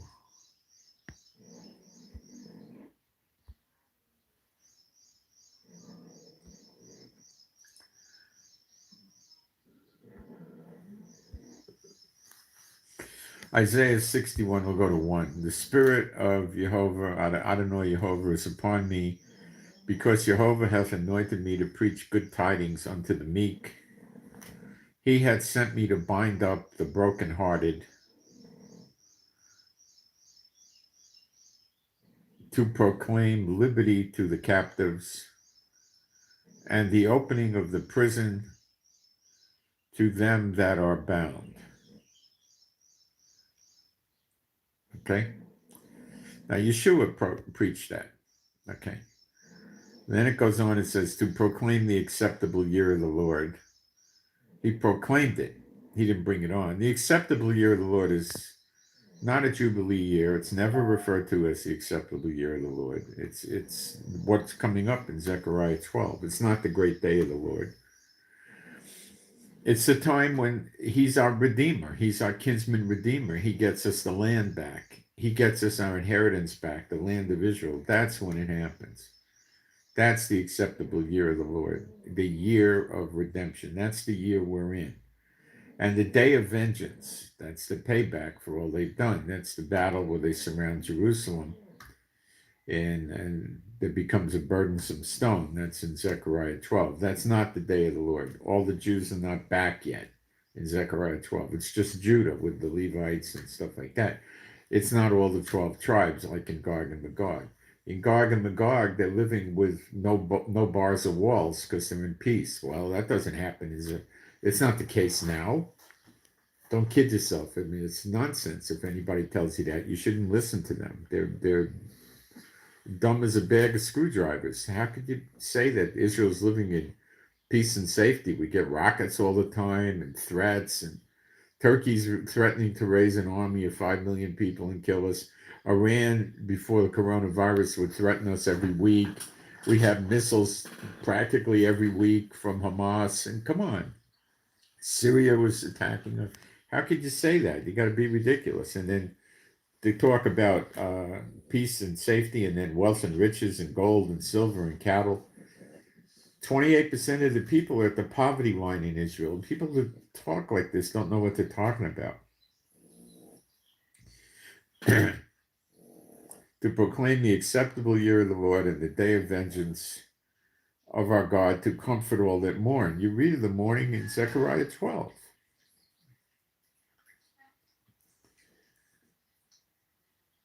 Okay, to proclaim the acceptable year of the Lord and the day of vengeance of our God. So the day of vengeance seems to be associated with the acceptable year of the Lord. And he's going to comfort all that mourn, to appoint unto them that mourn in Zion, to give unto them beauty for ashes, oil for joy in mourning, the garment of praise and the spirit of heaviness, that they might be called trees of righteousness, the planting of Jehovah, that he might be glorified. And they shall build the old wastes, and they shall raise up the former desolations. This is restoring Israel. Okay, so where do you see the mourning? You go into Zechariah 12, and verse 6, in that day will I make the governors of Judah like an earth of fire among the wood. Sounds like the governors are the judges, and the judges are prophets. And the prophets there's only two of them coming, which is the two witnesses. In a sheaf they shall devour all the people round about, on the right hand and on the left. And Jerusalem shall be inhabited again in her own place, even in Jerusalem. The Lord also shall save the tents of Judah, first that the glory of the house of David and the glory of the inhabitants of Jerusalem do not magnify themselves against Judah. In that day shall the Lord defend the inhabitants of Jerusalem. And he that is feeble among them at that day shall be as David, and the house of David shall be as God, and the angel of the Lord before them. And it shall come to pass in that day that I will seek to destroy all the nations that come against Jerusalem, all of them. And I'll pour upon the house of David.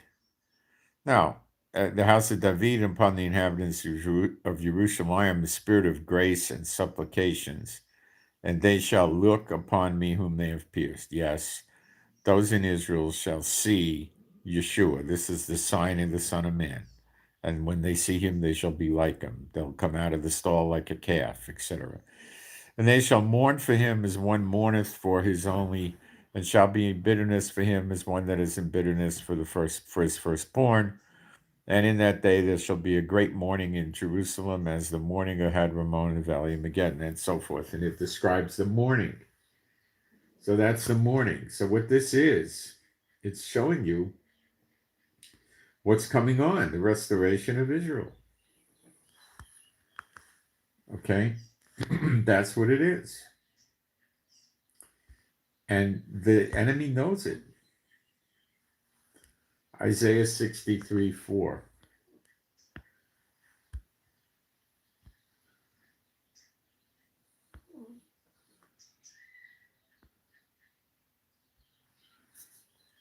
For the day of vengeance is in my heart, and the year of my redeemed is come. There it is. The day of vengeance is associated with the year of redemption. And I looked, and there was none to help, and I wondered there was none to uphold. Therefore mine own arm brought salvation, and my fury it upheld me. And I will tread down the people in mine anger, and make them drunk in my fury, and I will bring down their strength to the earth. This is what you're seeing now. There is a flu virus. They did not start the flu virus. Okay, it's there. They're milking it. This virus was running for quite a while before they got this bright idea.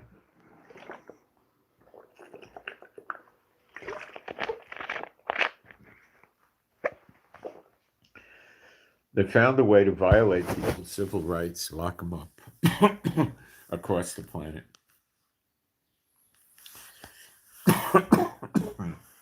Choking myself here. I gotta drink again. Something got stuck in my throat.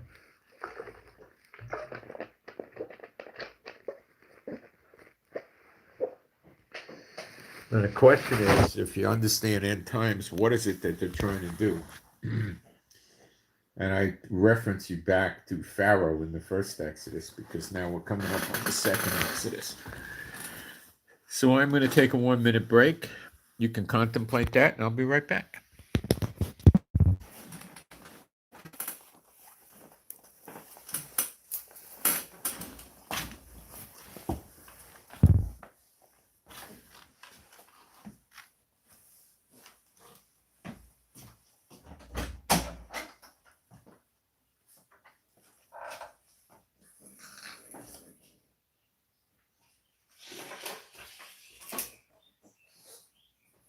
Can you hear me?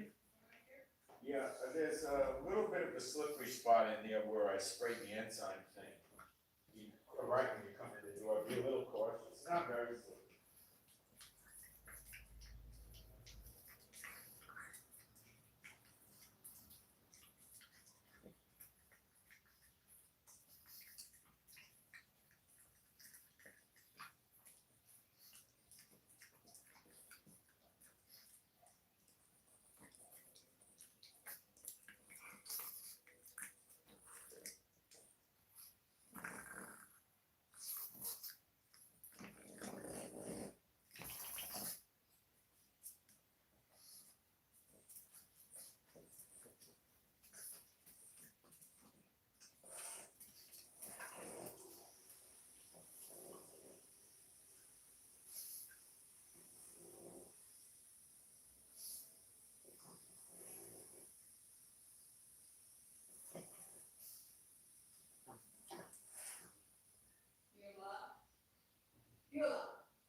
Be a good girl, Julie.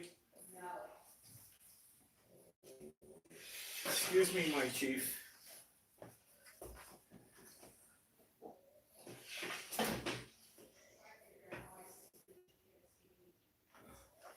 Okay, let me shut the door, chief.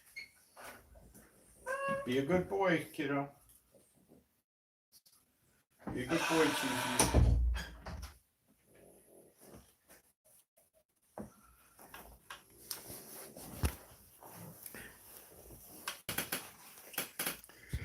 Now, when we talk about the first Exodus, most of you remember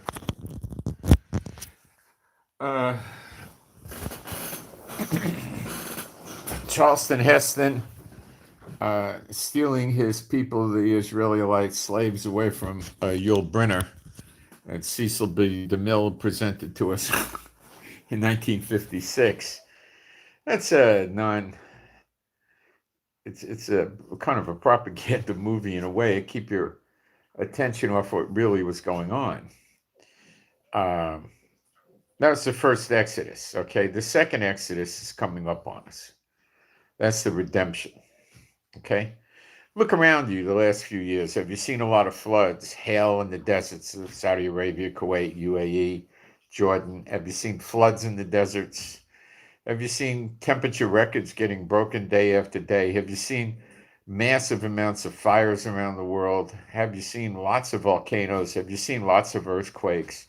Have you seen lots of tsunamis? Have you seen snow genesis, bombogenesis, snow nados, doubles, triples, cyclones in the oceans at the same time? You've seen all this stuff, okay?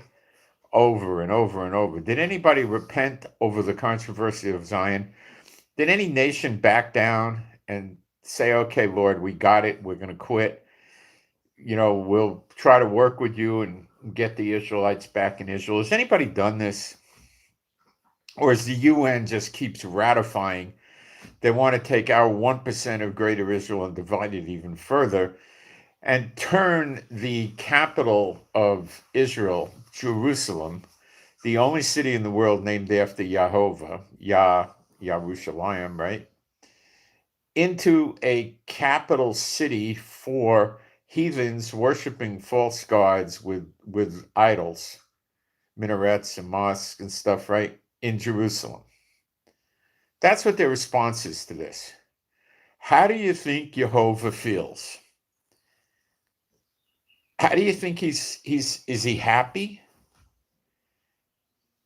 Are they not trying to steal the inheritance, as with the grape vineyard, from the owner of the land's son? Is that what they're not doing? He's turned his face away from them for 2 days. Hosea 6, 1 and 2. A day is as 1,000 years unto the Lord. And he's trying to restore Israel back. And he will restore Israel back. And he's trying to bring them out of the nations. They had a double punishment. Now they're getting a double reward. And the nations, by golly, ain't going to give up. They're going to fight to the death, in the billions probably, until this comes to pass. They won't give up. They're Satanists. They want to keep it going and going and going, and they can try all they want. Now, we turned into the year of redemption around the 25th of February, okay, which is when the year changed. And things have gotten a lot worse since the 25th of February with their corona. But is it really that worse? I mean, you're running around in America, he's getting ready to lock you down. How many people do you know that died? How many people do you know that are laying in the streets? I mean, it looks like they took something that's real, okay, so they could bypass getting a false flag accusation, because there really is a bad flu going around. I mean, it's a bad flu, okay? And flus year after year kill people, okay? And it got them off guard. It's a plague. It's a birth pang. It's a plague. All right? It's in Matthew 24, plagues. That's what this is. It's not the plague. I could try to place it in other places like one of the four horns will terrify the Goyim, and I might be able to place it there. But what they're doing, the nations, the Goyim, is they're doing the same thing that Pharaoh was doing. And I told you this months and months and months. Okay? I told you that they have FEMA camps. If anybody wants to tell me they don't have FEMA camps, let me tell you. Put it in the chat. I'll listen to you and I'll take you seriously. But I believe the FEMA camps are probably real. There's just been too many people over the last, 10 years talking about FEMA camps. And there's pictures of things that are very suspicious. It's probably real. I don't know how many they have. I don't know exactly where they are, okay? But they probably do have them. And why don't they use them? When we had all these floods the last year or two, all these storms, all these fires, why didn't one person get to go to a FEMA camp? They let people sleep on the side of the roads in tents rather than go to a FEMA camp? Why? When you had that big flood in Louisiana years ago, they rented cruise ships to put people on, at least one cruise ship anyway, to let people live on a cruise ship until they went back home, right? That was quite a long time ago. But they didn't put them in a FEMA camp. What are they doing with the FEMA camps? Well, they're looking to keep people they don't want to leave in the FEMA camp.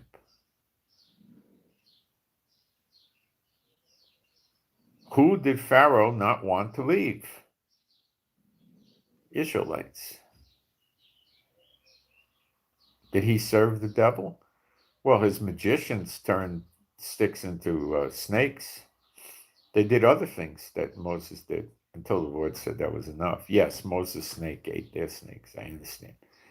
But yeah, he did stuff like that.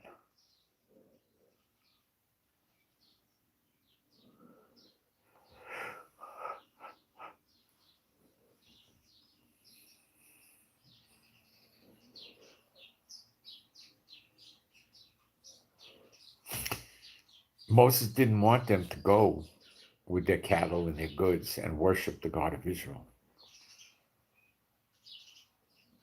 And that's why Moses was uttering the words of the Lord, let my people go. They wouldn't do it. Satan knows what's going on. So what's he going to do? He's going to try to keep the Jews stuck in their countries. Does it make sense? Does this fit together? I've been telling you this for months. He's going to not let them go. I told you I'll put them in FEMA camps. But this seems a little bit more clever than a FEMA camp. Stop the air traffic, stop the cruise boats. How are they going to go? Row? Walk?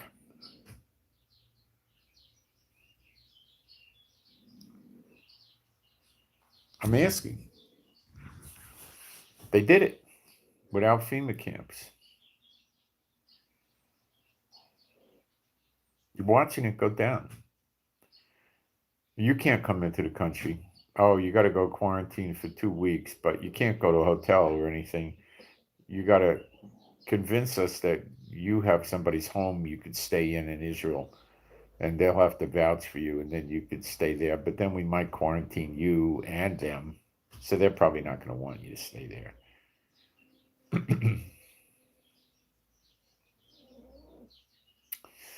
They basically accomplished the FEMA camp without using a FEMA camp, and the people bought it. People are going out and stocking up on toilet paper. In some locations, you can get toilet paper. There's a brand of toilet paper in Mexico called Corona, and people aren't buying it. They think they're going to get a cross contamination up the rear highway with the Corona toilet paper or something. I don't know. They took a survey and they said 30% of the people think Corona beer caused coronavirus.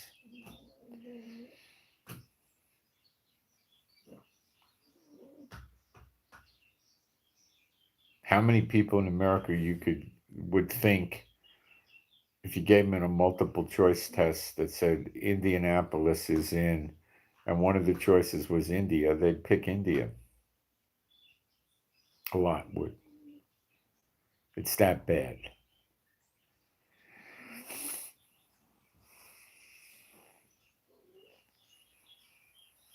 Is the coronavirus a real flu type virus? Yes. Did they cause it? No. Is it a bioweapon? No. It's something they did, that God did. And they're trying to play with it just like they did with HARP and CERN. And, they'll tell you 5G, they'll tell you anything. But in this case, they're playing it for what it really is. And they're just doing the containment.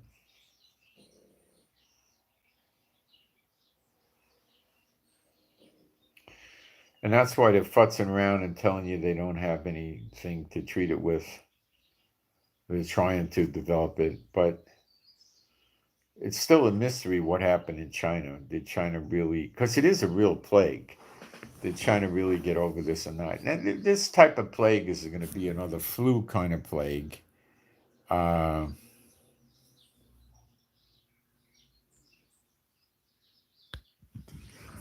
if it, which usually does go away in warm weather, but it may not go away this time in warm weather. I don't know. It may not.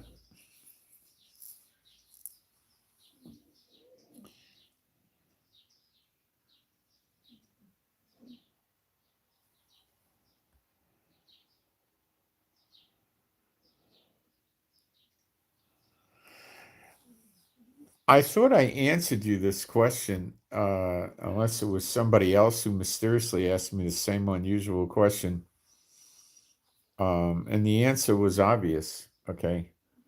Um, it's first of all in Zechariah 10:3, it's dealing only with Judah. Okay. It's not dealing with all of Israel. So it's not a millennial type of a thing. Okay. That's absolutely not it. Okay. And it says he will make him like, well, let's look at it. And it's, I don't know where, you seem to be a different person than the other person that gave me this. So some schmuck church preacher is preaching it apparently, um, trying to confuse and twist the thinking of the children of Israel. Okay. Mine anger was kindled against the shepherds, and I punished the goats. For Jehovah of hosts hath visited his flock, the house of Judah. Okay, when he says a flock, he's referring to the people as a flock of sheep, or it could be goats. Okay, but it's not a whole. And hath made them as his goodly horse. As. So he's using an allegory. Okay. Um, in the battle. Okay. As his goodly horse in the battle. Okay. Out of him came forth the corner, out of him the nail, out of him the battle bow, out of him every oppressor together. And the answer is here, verse 5. And they shall be as mighty which tread down their enemies in the mire of the streets in the battle, and they shall fight because the Lord is with them, and the riders on horses shall be confounded. Now, this is the way these Satan bots twist the scriptures. They give you one scripture and they don't go into the other scriptures surrounding it to develop correctly the thematics in it. Okay. B'Shem Yeshua HaMashiach, I command you, unclean spirits, that depart from every person that is watching or listening to this live stream or using the chat. Come out from all these people immediately, B'Shem Yeshua HaMashiach, and I command you, unclean spirits, to depart from every person the very instant they start listening to or watching this live stream. B'Shem Yeshua HaMashiach. That would have shut it down for a while. Okay. So what you can see how disjointed the Satan people are, because some come in, they get demon tossed, and then some others come in and think it's just some dumbbell sitting in a church, and they get demon tossed and they get shocked by it. So their communication, and as you can see, is pretty poor. It's not very good, and you see their intelligence is pretty limited. They always pull the same junk. So, so it's not the people riding on the horses and not Satan and stuff. They're soldiers on horses. That's what it is. So this could be some new thing going around. Don't pay any attention to it. The Lord doesn't go around referring to his children as horses. It says here, and made them as not his, as goodly horse in the battle. First of all, it's just an allegory, like sheep. He doesn't have sheep for children. He has children for children, okay? So it's just an allegory. So don't let them bother you with this nonsense, okay?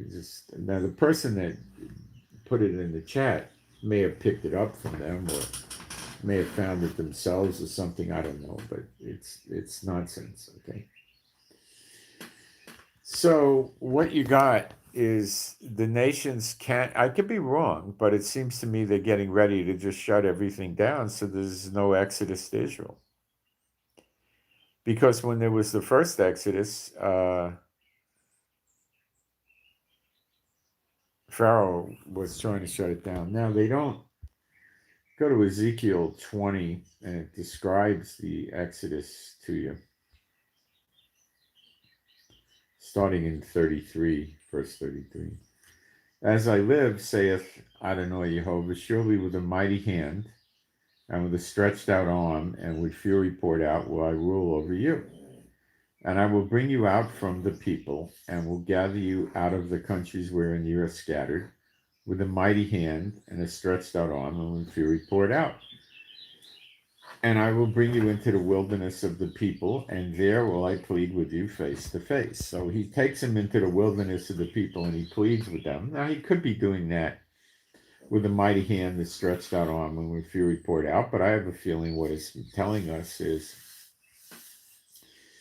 he might feel that way towards Israel, but he also is probably going to be dealing with the nations they were sent into on their captivity with a mighty hand and a stretched out arm and with fury poured out on the nations themselves, because they're not going to be cooperative. First, they don't want Israel to have the land, and then if Israel gets the land, which is going to happen very shortly, they don't want the children of Israel to come home. That's how they're going to try to defeat the Lord. It's harebrained, and it's not going to work.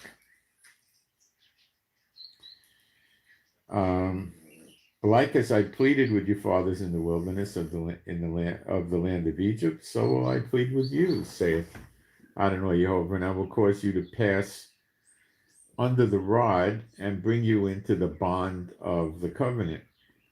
Okay, so in the wilderness, they're going to pass under the rod and he's going to bring them into the bond of the covenant. Then he purges out the rebels, the transgressor, that transgress against me. I will bring them forth out of the country where they sojourn. That's for his name's sake, so he could deliver the promise to take them all out, but they're not coming into Israel. And they shall not enter into the land of Israel, and ye shall know that I am Jehovah. As for you, O house of Israel, thus saith Adonai Jehovah, go ye serve every one his idols. And hereafter also, if ye will not hearken unto me, but pollute ye my holy name no more with your gifts and with your idols. For in my holy mountain, in the mountain of the height of Israel, saith Adonai Jehovah, there shall all the house of Israel, all of them in the land, serve me, those that are in the land. There will I accept them. Where does he accept Israel? In the land. I'll read it again. Ezekiel 20:40. For in my holy mountain, in the mountain of the height of Israel, saith Adonai Jehovah, there shall all the house of Israel, all of them in the land, serve me. There will I accept them. So where are they all going to serve him? In Israel. Where will he accept them? In the land. And there, where? Israel. In Israel. Will I require your offerings and the first fruits of your oblations with all your holy things. I will accept you with your sweet savor when I bring you out from the people and gather you out of the countries wherein ye have been scattered. And I will be sanctified in you before the heathen. And ye shall know that I am Jehovah when I shall bring you into the land of Israel, into the country for the which I lifted up my hand to give it to your fathers.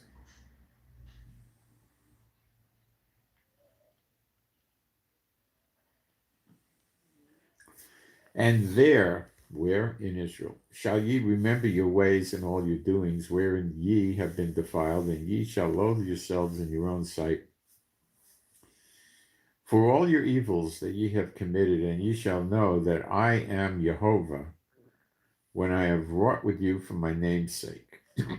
not according to your wicked ways, nor according to your corrupt doings, O ye house of Israel, saith Adonai Jehovah. All right. So where are they going to get accepted of the Lord? Here in Israel. Okay. Where is he going to receive them? Where is it going to be like a sweet savior? Here, here, here. Okay. So he's got a vested interest in getting them out of here. Now, there's already people here. And he might be thinking, well, they're going to get Greater Israel back. And I don't want that to happen, but it could happen. But at least I won't have the Israelites here. It's not going to work. It's not going to work. But that's what I think he's trying to do here because it makes sense. Why would they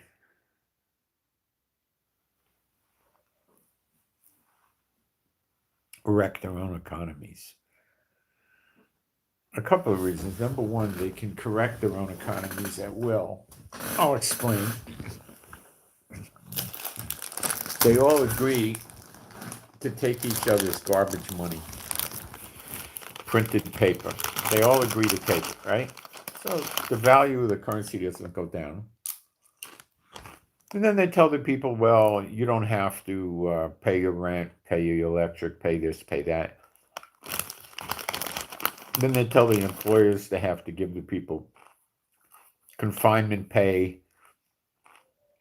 And they'll try to figure out a way to get the money to the employer. Maybe as tax reduction or maybe as a loan.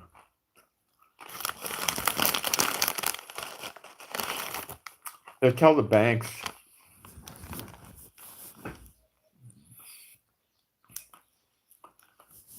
the people could make zero payments on their credit cards and keep their credit going. Give them credit extensions. Suspend the car loan payments. Help the car companies out with that. Suspend the mortgage payments. And then basically, if it goes long enough, hey, Fernville, if it goes long enough, then they'll have to give them money for food, but they don't give. They'll create loans. But in the meantime,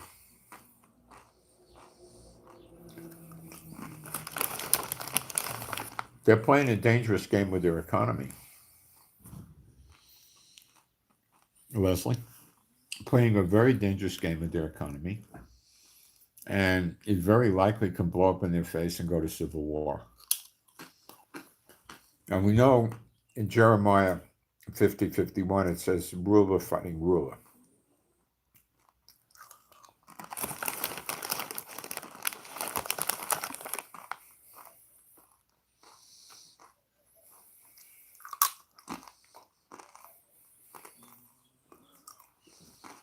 We also know that it says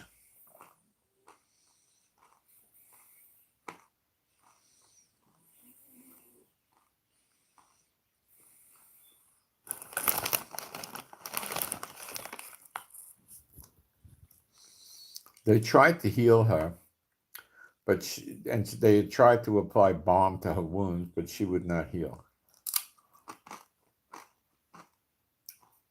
That could be coronavirus.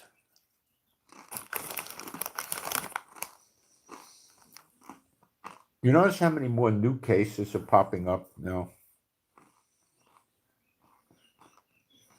I think God could be making it worse. They could be lying, and there really aren't that many new cases, or God could be making it worse for them. And then people might just say, I don't want to listen to them anymore. They're stupid. They told us to do all these things, to close the borders, not go to work, stay home, this, that. And we're still getting sick. They're idiots. There's no fun in life anymore. All I can do is sit in my house, even though I'm not sick, and watch TV and the internet. I've been doing that for 2 weeks. I'm sick of it. I don't want it anymore. If I go out, they're going to arrest me.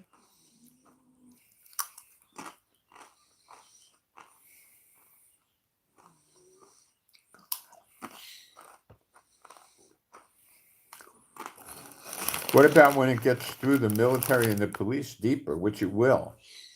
Then what happens?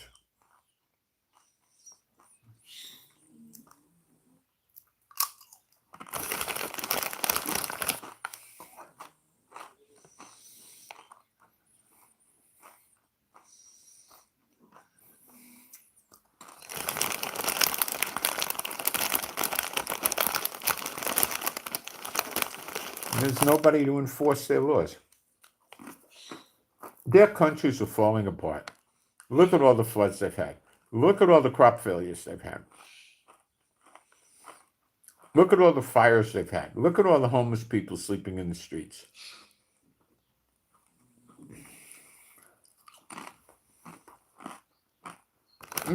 Massive damage.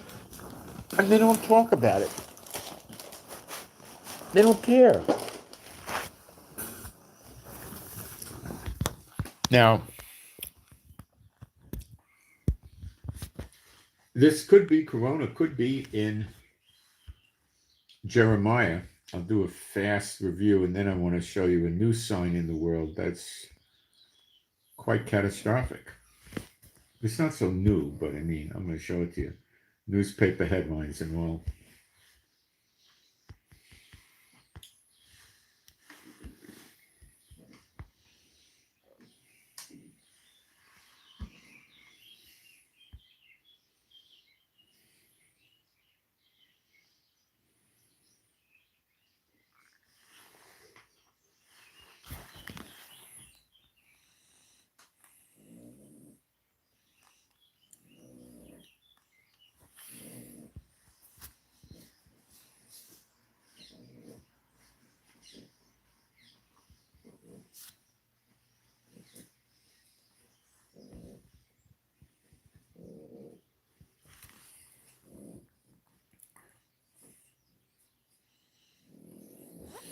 Let's go into,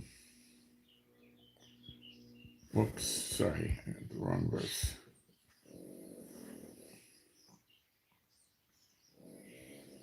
Let's go to Jeremiah 8:22. Take a look at that word balm, B-A-L-M.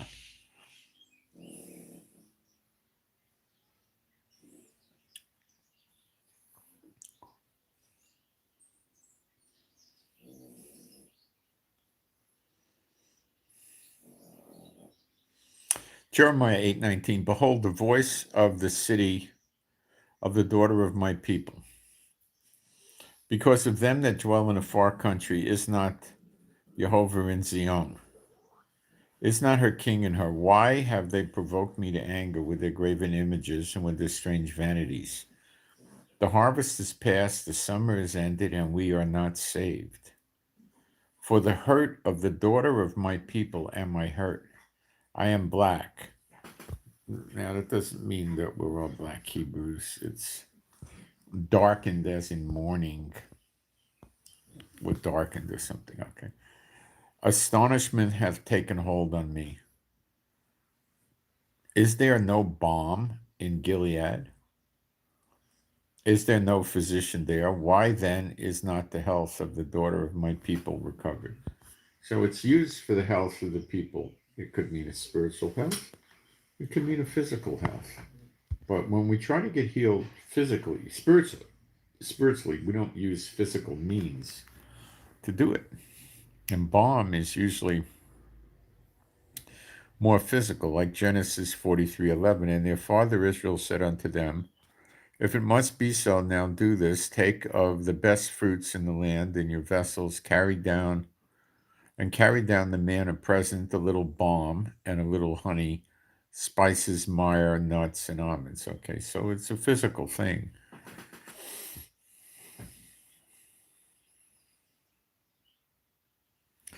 Then you go to Jeremiah 46:11. Go up into Gilead and take balm. O virgin, the daughter of Egypt. In vain shalt thou use many medicines. There it is. Medicines, for thou shalt not be cured. Okay? Now, so balm has a connotation of medicinal type thing, right?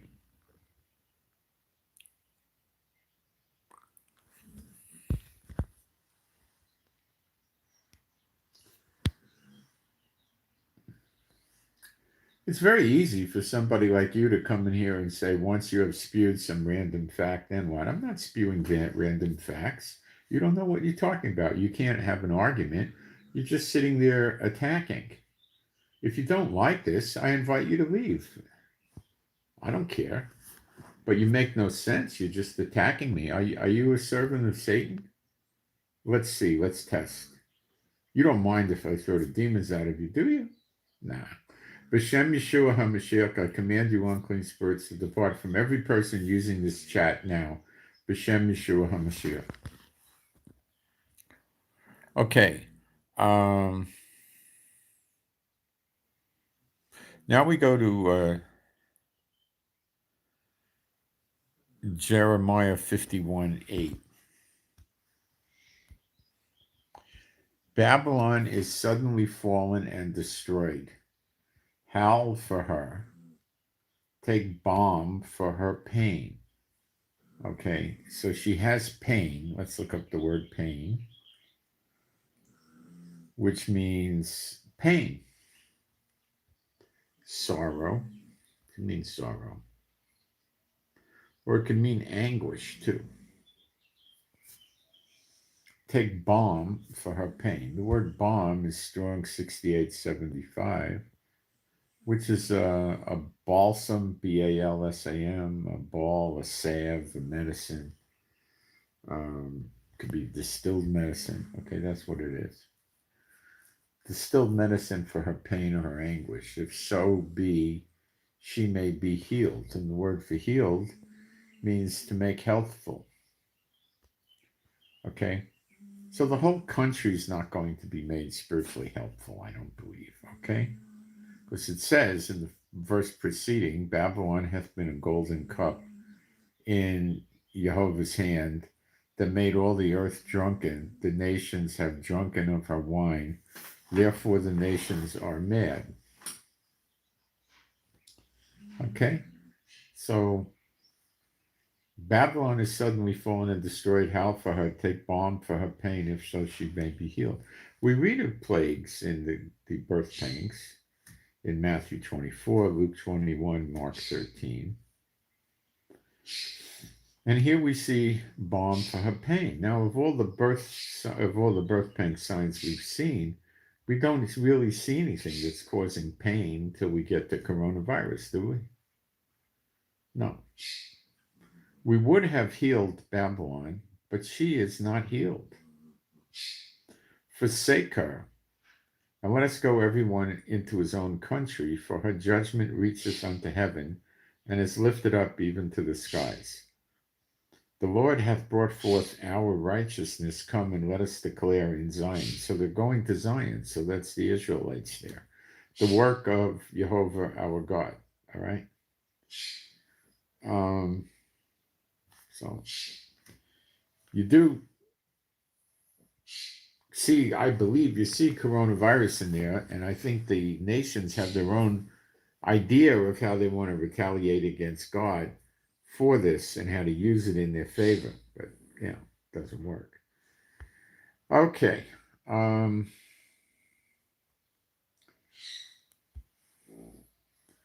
I'm going to show you something that's very dramatic. And of course, the timing is no excuse. This is a legitimate publication. Okay. That's the headline, but let's refine it. Plague of locusts set to descend upon Middle East in time for Passover. Oh, the locusts, God's going to get them stinking Jew kites and kill them with the locusts. There'll be no food, huh?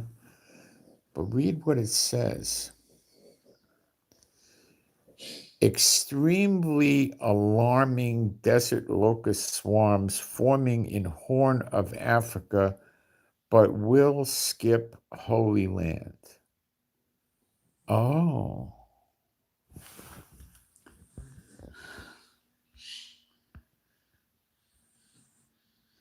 A plague of locusts, the like of which have been unseen for 30 years. Now, you see how they lie to you. They say, okay, 30 years. Has it been unseen for 30 years? Sure. When was the last time you had a plague of locusts, the size of which we haven't seen in 30 years, at the same time as a coronavirus? Tell me when that happened. Gee, Moshe, it never happened. Right. Now you see how they lie to you. When was the last time you had a plague of locusts, a plague of locusts with a coronavirus plague like that? I don't know. You'd maybe have to go back to Egypt and say, well, they had the locusts and they had the boils, but that's not a coronavirus. That's boils. So when was the last time this was seen with coronavirus? Never. Probably never.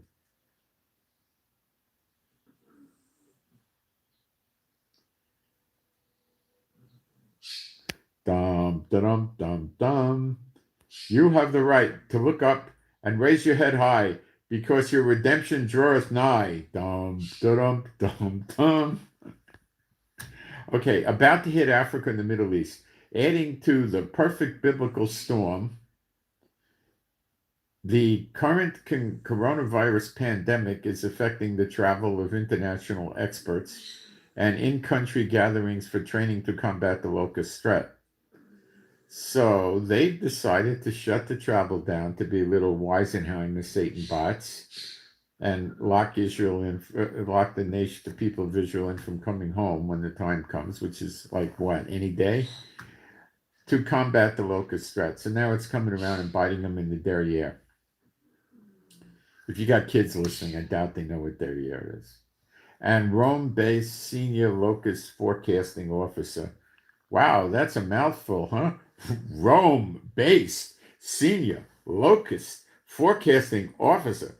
Where does he work? In Rome? Does this guy go pray with the Pope? Keith Cressman on Monday. Cressman works at Locust Watch, a division of the United Nations Food and Agriculture Organization. So we got him in Rome and the UN kicking in with this thing too. That's not a nice thing, okay? The UN Nations Food and Agriculture Organization, which gives emergency assistance to countries facing desert locust invasion and constantly monitors the status of potential infestations. Now, we've had this for months. Started in Kenya and Somalia over there, and it went across the Red Sea. It was in Saudi Arabia. There are new, extremely alarming swarms forming in the Horn of Africa. Well, for the sake of all, let's go put a map up of the Horn of Africa, okay? Well, Horns of Africa.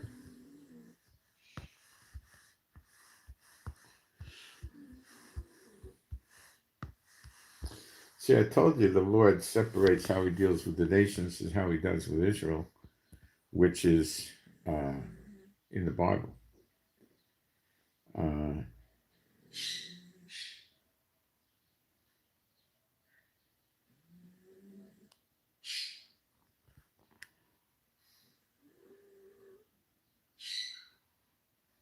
So I'm trying to get a map of the Horn of Africa. Oh, I think I might have found it.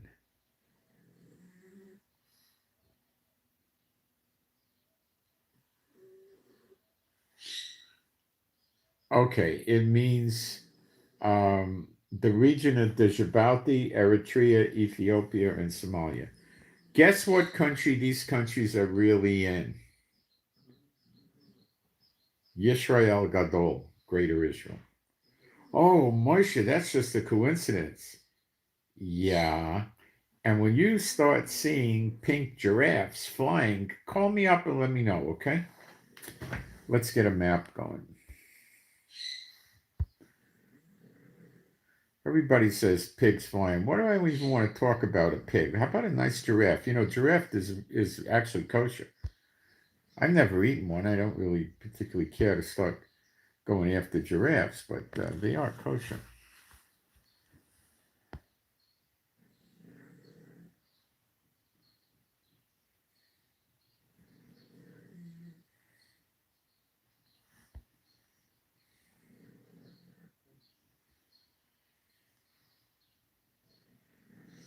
Um,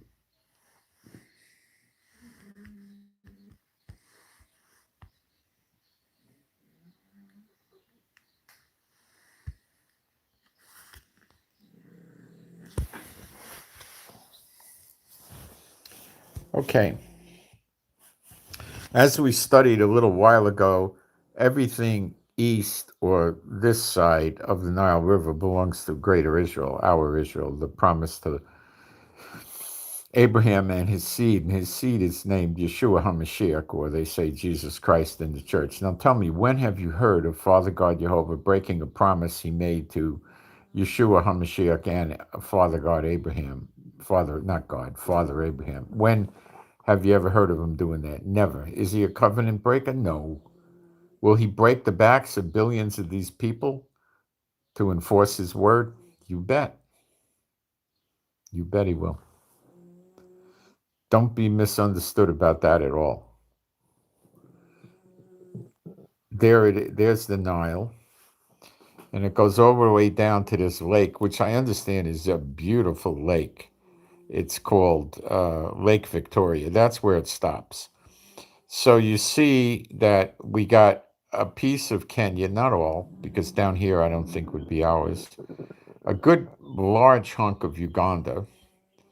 We have Ethiopia, Eritrea, South Sudan, which is a division they made out of Sudan, pieces of Sudan, and pieces of Egypt. Now, Egypt used to go all the way down. Okay. So let's go back and get a list of those countries, if I didn't lose it, which I probably did. Okay, so let me get those countries back for you. Now, the locusts have already been in these countries. That's what I'm a little bit confused about.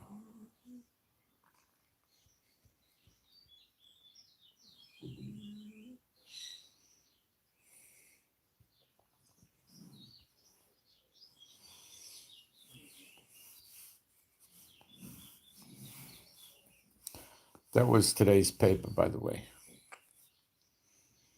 Times of Israel. All right.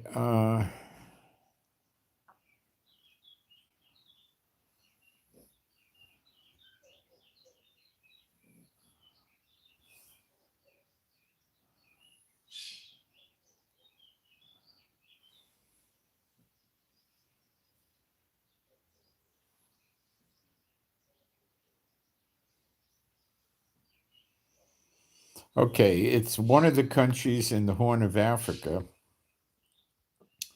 is Djibouti. So this map's not showing us Djibouti. Okay, we'll deal with that.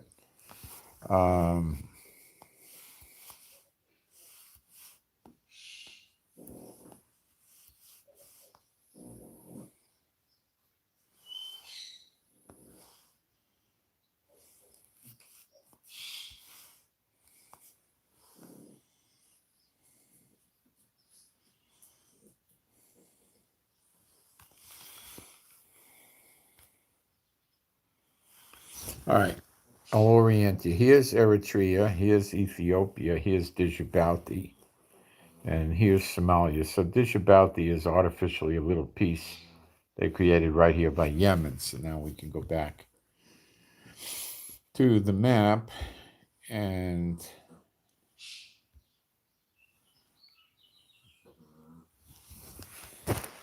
it comes in right around here. Okay, let's get the other countries identified.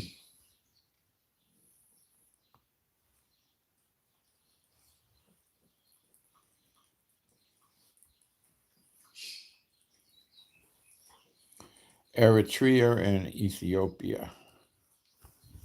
So here's Ethiopia, here's Eritrea. So far, they're all in Greater Israel.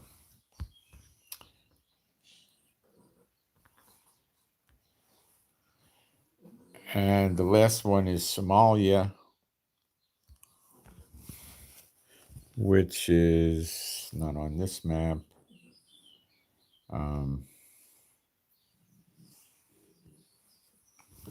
There's your Somalia, Ethiopia, Djibouti, Eritrea. This is considered your Horn of Africa. And we saw the locusts here for a while. Maybe they went away in Kenya and they went over. So let's go back to that article and see what they got to say.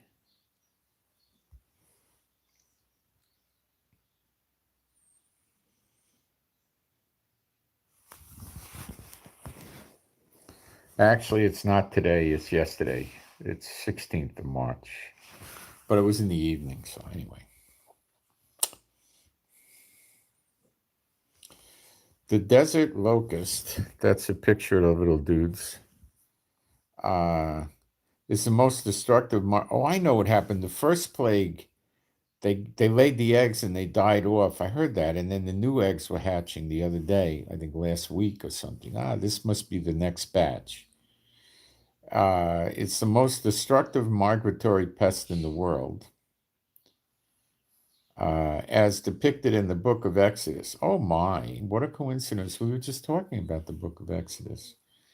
When the highly mobile swarms, I'm playing, of course, the highly mobile swarms of desert locusts form, they are ravenous eaters who consume their own weight per day, targeting food crops and forage.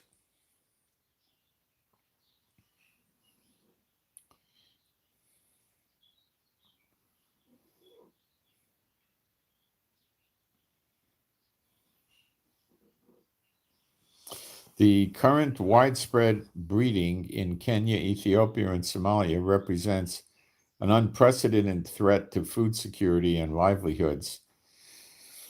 At the beginning of the cropping season,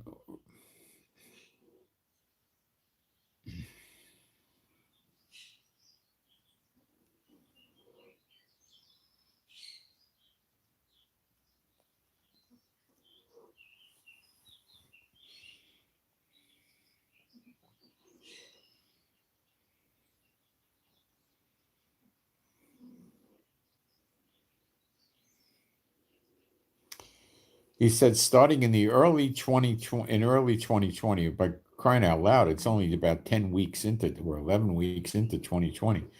The global desert locust situation deteriorated as favorable climatic conditions allowed widespread breeding of the pest in East Africa,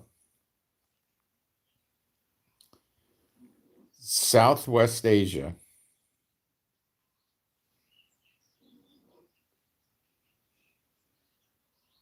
and the area around the Red Sea. The hardest hit countries will include Kenya, Ethiopia, Somalia, Iran, Pakistan, and Sudan. Well, that sounds like a locust plague to me. The last of which will likely be later this summer. So Sudan is also going to get into this. Okay. Pakistan and Iran have nothing to do with Greater Israel, by the way. But they're Muslim enemies of ours. It is always very difficult to find and treat all infestations. The inability of travel due to coronavirus restrictions may prevent proper timely treatment. Could somebody say the Satan bots shot themselves in the foot? Or God outguessed them? Or both?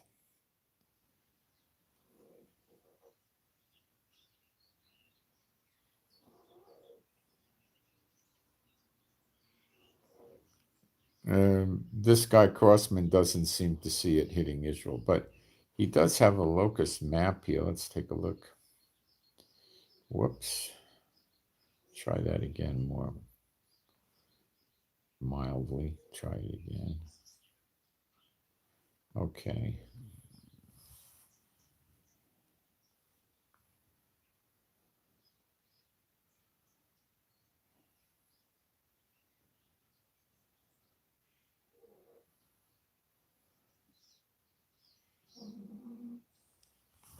All right, he has a good map, this guy. His green says no danger. Yellow is potential. This, whatever color this is, a tan or orange, I don't know. Tan is a threat to the crops, and the red is danger. So this part is not a problem. Up here, where you have visual, it shows green.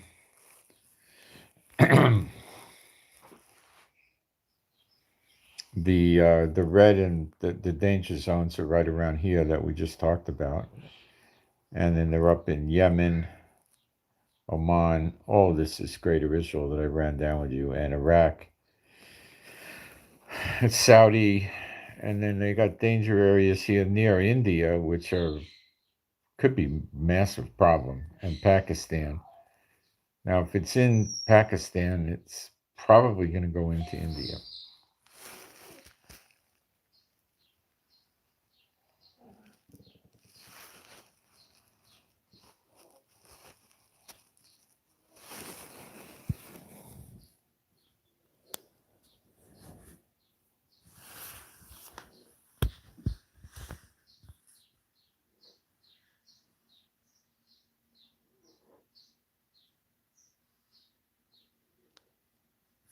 So, I'd say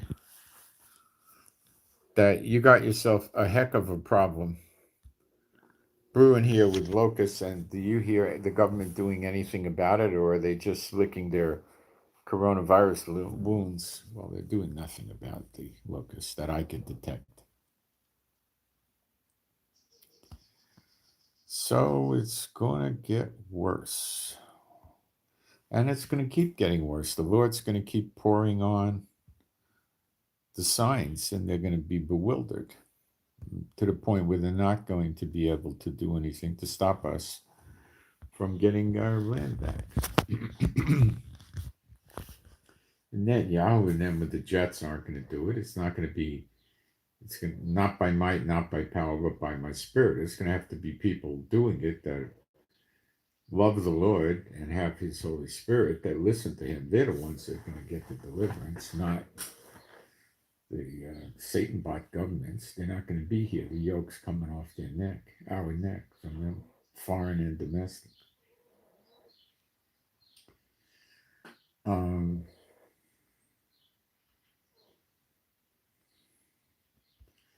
so we should take a look at, let's see if we can find something about flu season.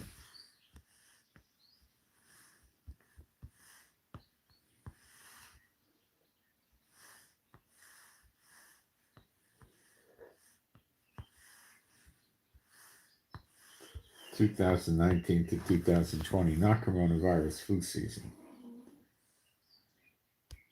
See if we get any information out of them.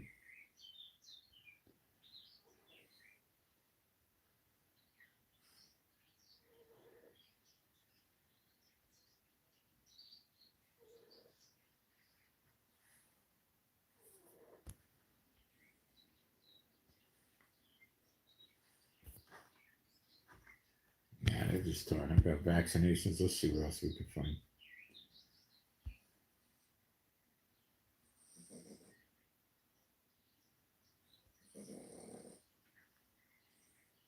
They say the flu season always tapers off by April, and it's the start of fall and the end of spring is typically it.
I'm going to give you the CDC figures on the flu so you get the impact of everything I was telling you.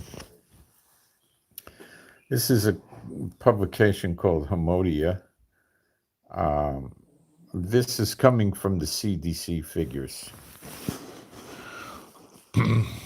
The Centers for Disease Control and Prevention have released their estimates for the influenza season from October 1, 19 to February 29, 20. That's just 2.5 weeks ago or something. During that period, an estimated 34 to 49 million people have been sickened with the flu. So more people got it than I thought. 39 to 49 million people is a lot of people in the United States. 49 million people is 15%-ish. Have been sickened with the flu, with 350,000 to 620,000 hospitalized. So they've had, roughly a 500,000 people hospitalized. The estimated deaths from the flu are between 20,000 and 52,000 people.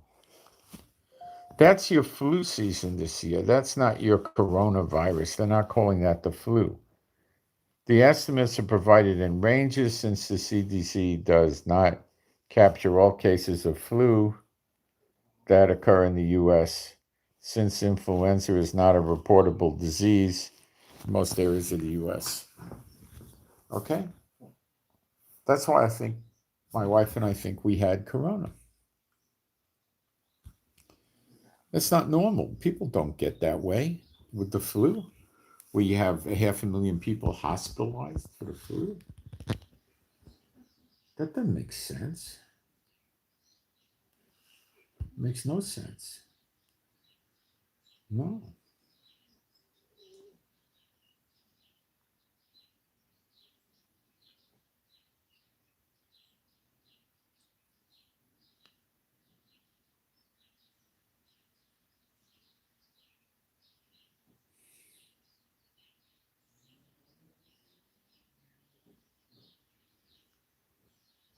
They're also saying that the flu this past season, which is still ongoing, led to at least 10 million medical visits.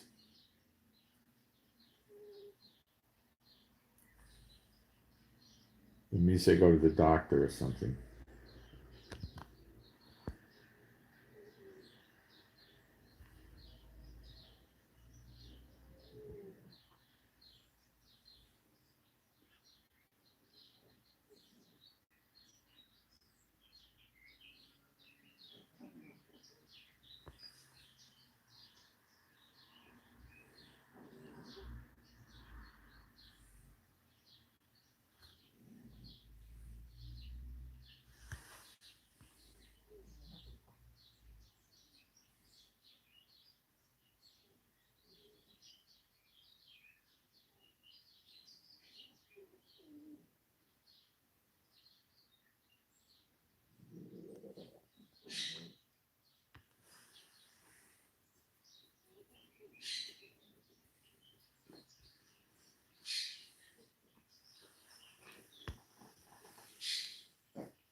They say there were two types of flu this year. There was A and B, and they don't know who got what unless they did a lab test.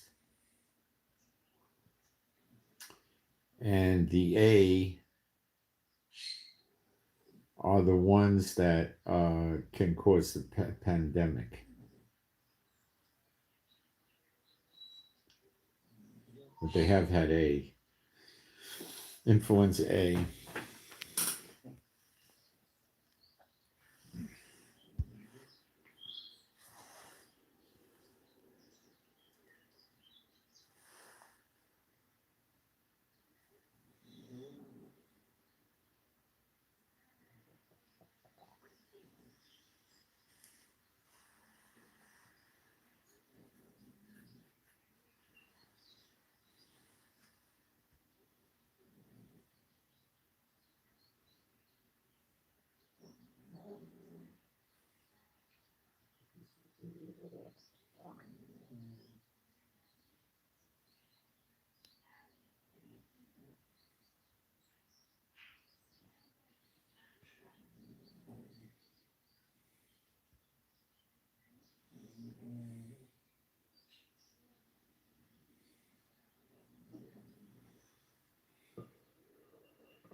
Well, so you've got this regular flu, which I believe is what they're calling corona, hitting people hard. In dirty countries where they don't practice hygiene, they run down, they got a high bacterial load, they got things wrong with them, they got lousy medical system, lousy doctors and all that. And why are people dying? A lot of people aren't dying.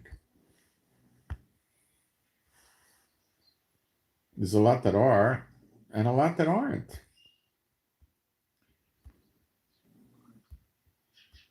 So you can't run around and say, oh, they're all dying, because it's not true. They're not all dying, but plenty are dying.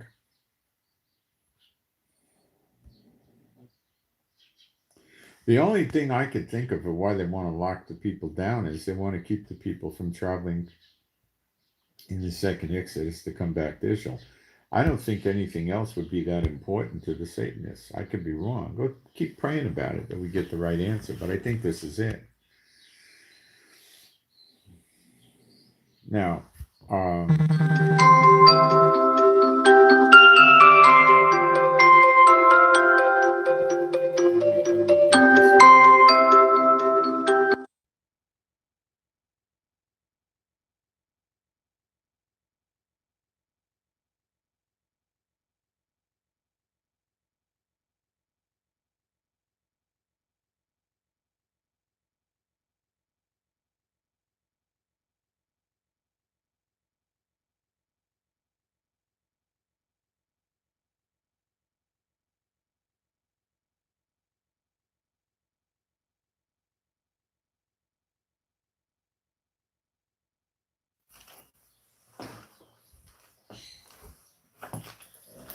guys, stay with me. I'm going to take the phone with me. I got the UPS guy out here. Hon, I got UPS.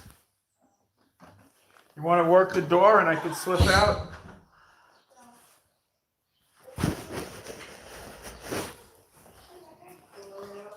We got the birds in the room here. Try to work this phone the other way. Make it a fun time for you here.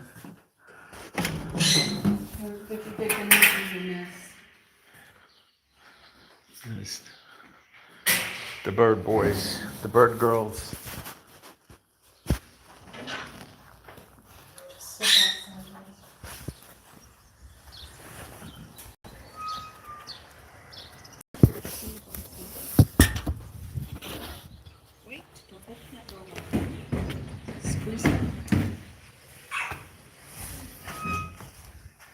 All right, guys, we're back.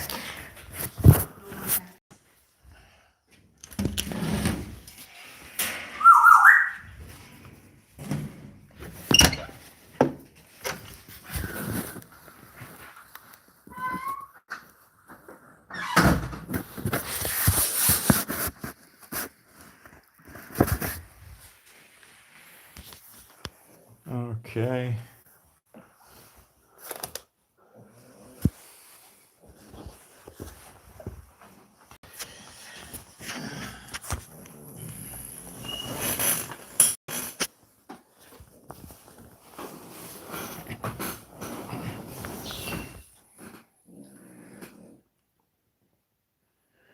Okay.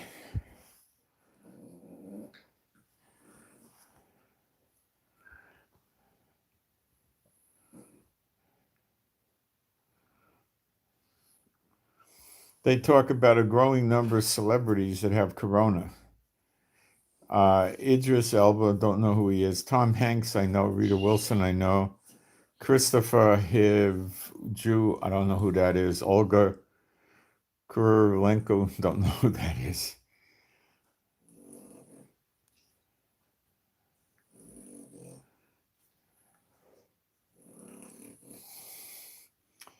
Lebanon's in quarantine.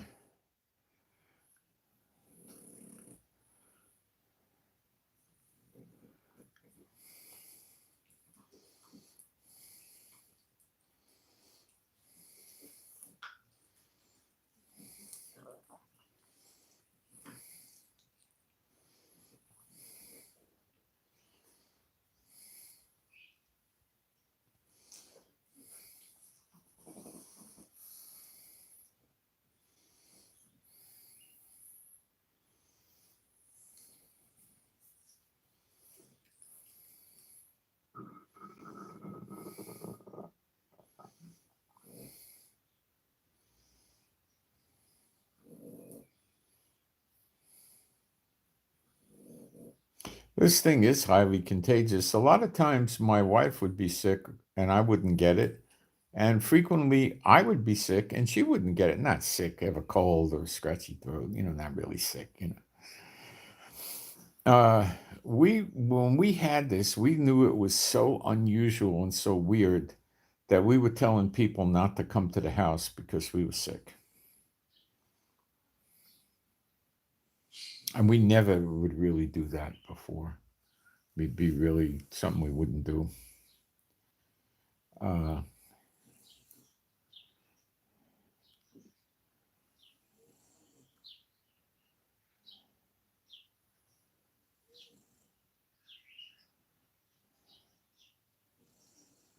and here's an interesting twist. Italy says it plans to renationalize the bankrupt Alitalia airline under an emergency rescue plan. So maybe they're going to nationalize the airlines and the cruise ships when they bust them out and then not go to Israel. It's a thought.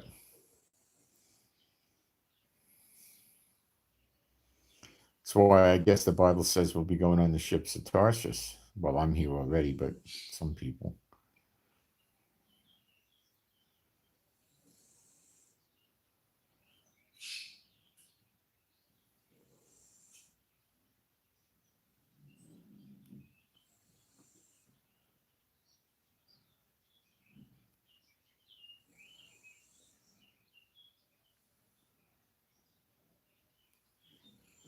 So are they trafficking in fear with this thing? Yes and no. There really is a nasty stinking flu season going on in the United States. You know what we need to do? We need to look at a previous year flu season. Let's go back in time. Let's go flu season statistics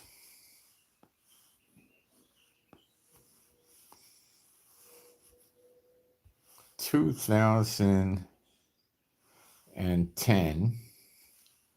to 2011. Let's see if we could find them.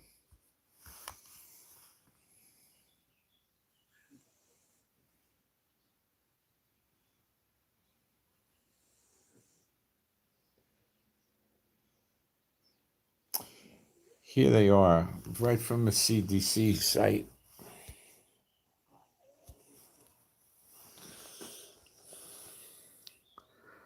See, CDC. Influenza 2010, 2011, an estimated 21 million illnesses, 10 million associated medical visits, 290,000 hospitalizations, and 37,000 deaths. Hmm.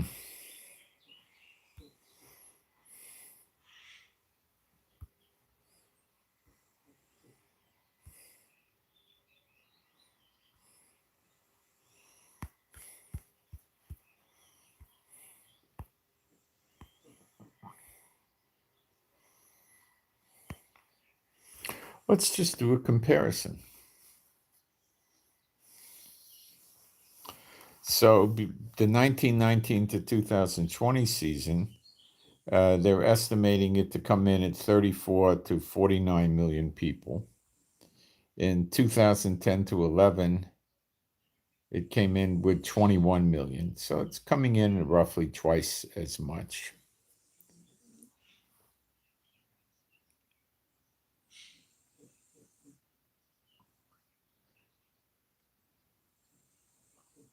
All states but what? Okay. Now let's go back to the. So the old one I found from 2010 to 11 is 21 million illnesses. This year it's going to probably come in at double or more. 10 million associated medical visits, and no, they don't have medical visits on the other ones, but they have 350,000 to 620,000 hospitalized. And in 2010, they have 290,000 hospitalized. So it's about half. They have 37,000 flu associated deaths. And in this current year, they're coming in at 20 to 52,000. So you know what it is? It's about the same.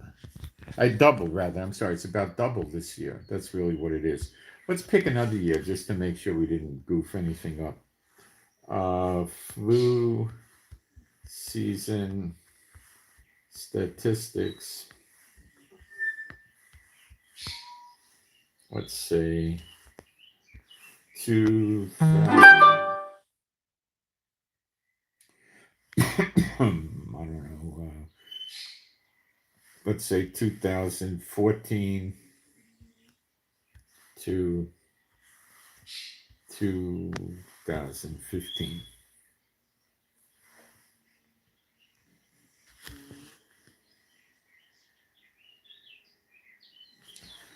Um,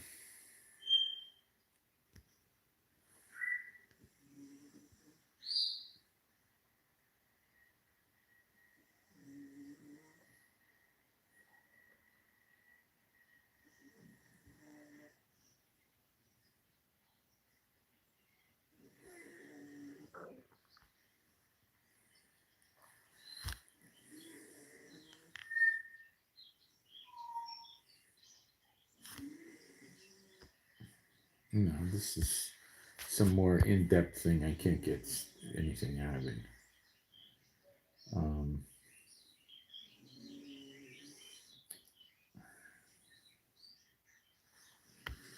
in this particular year, 2014 to 15, they have one. No, no, no, no.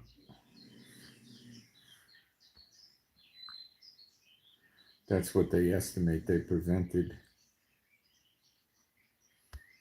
Let's see.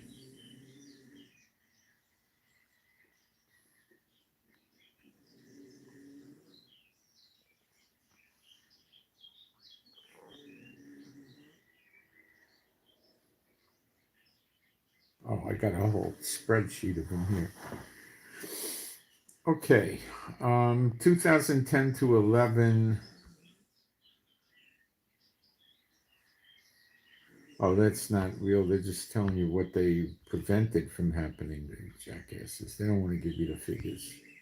They want to make you dig for these.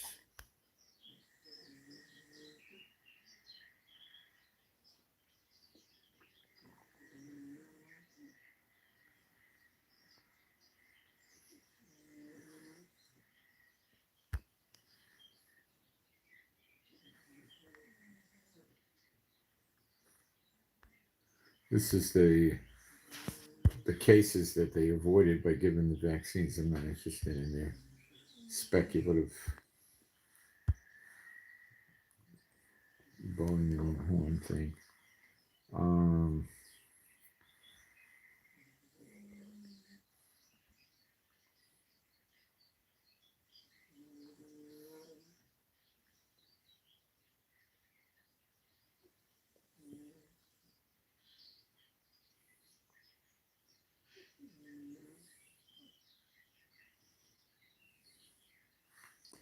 The flu season in 2014 to 15 was the longest. I'm in the Netherlands. I can't find anything. Let's see.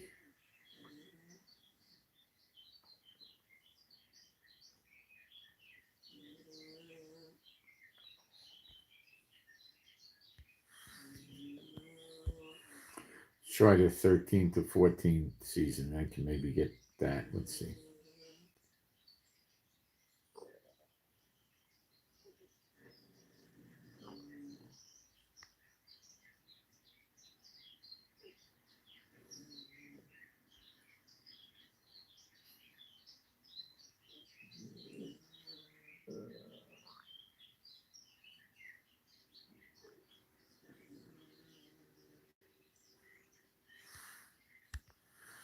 Let's see if I got this right.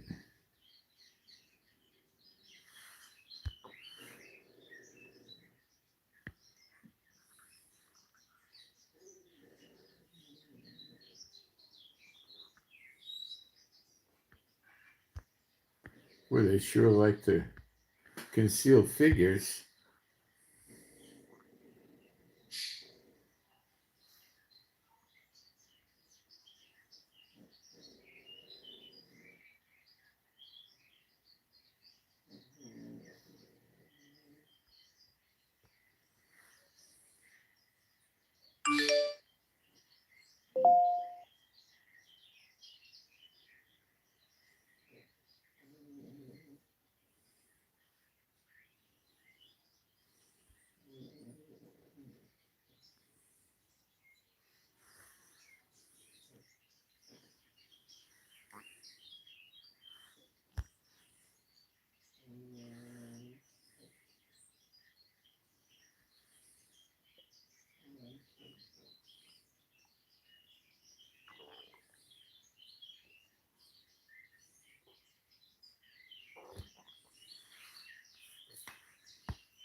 You can't listen. They cover up all the statistics. It's sick. I sit here all day and try to pull them out.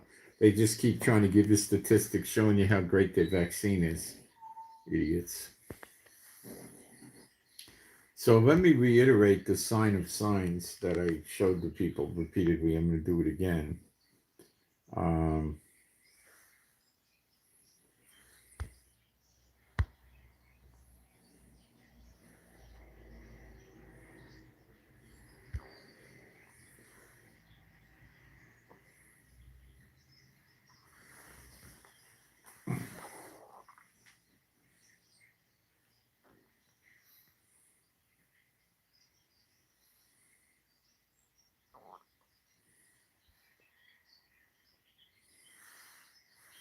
Let me get the camera turned.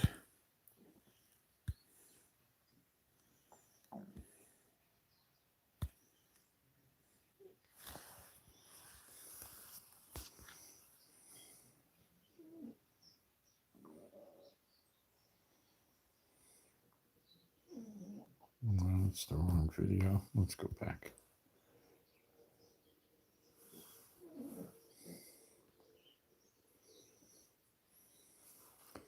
That's the wrong video.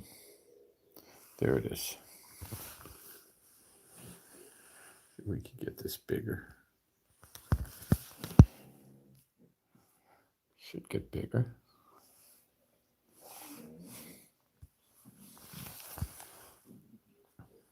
Guys, I got something I want you to see. This was filmed at the Sea of Galilee the other day.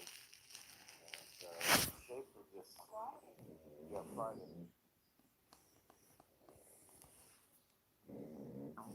All right, let me start it again. I got to get the volume right. Okay.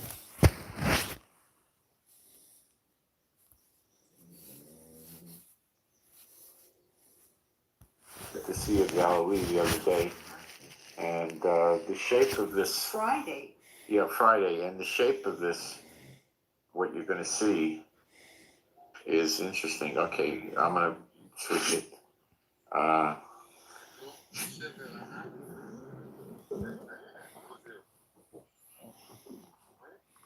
That's the shape similar to the glory of God of Israel. See, let me see if I can back this up a little bit.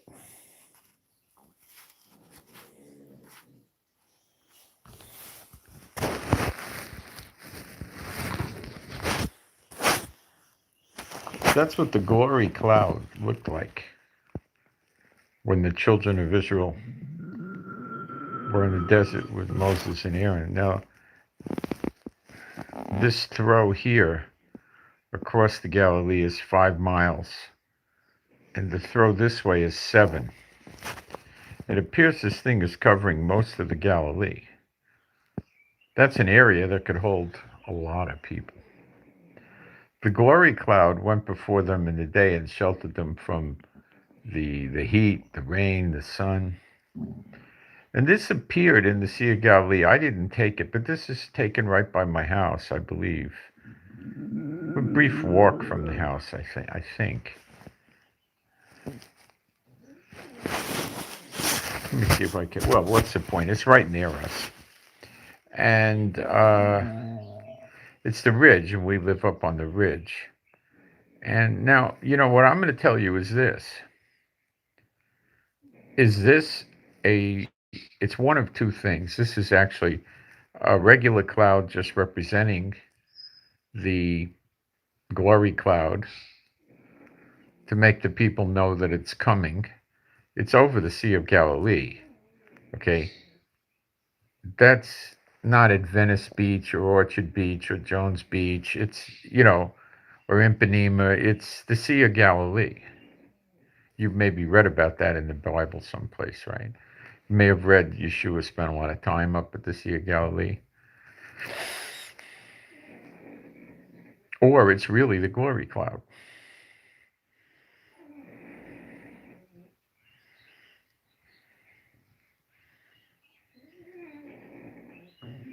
It looks like it's coming up from the water, but maybe it's not. Maybe it's just on the water.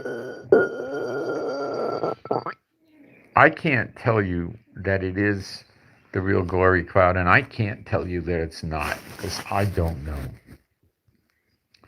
This was seen the Friday before last. Now I'll put it back on again. You can see other shots of it. That's the shape similar to the glory of God of Israel, going with the children of Israel in the desert, making a cloud for them during the day to keep them cool, and then a fire at night. That's what that is. So now, so we had that also.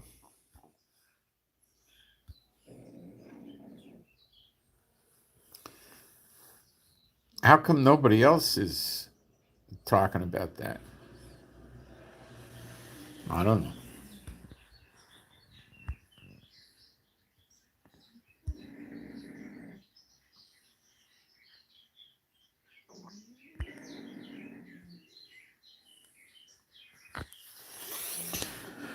Somebody sent me a picture from Kenya.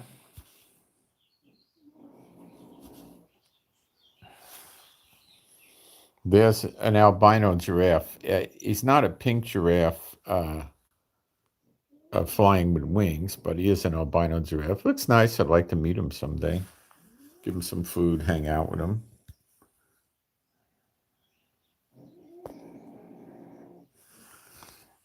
Good picture.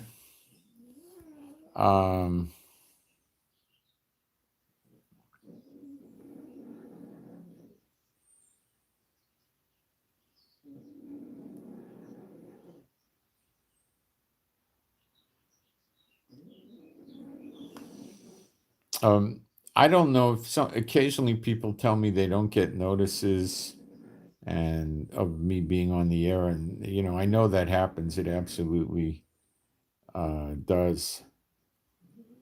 happen, and I don't know what to do about it.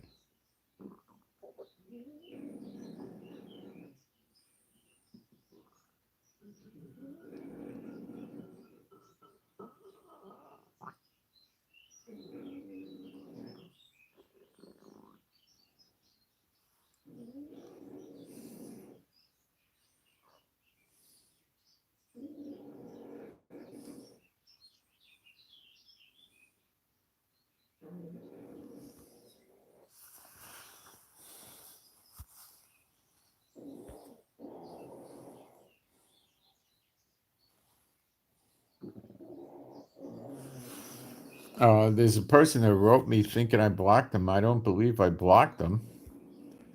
I think I took a post down, which I do from time to time, but I don't believe I blocked you.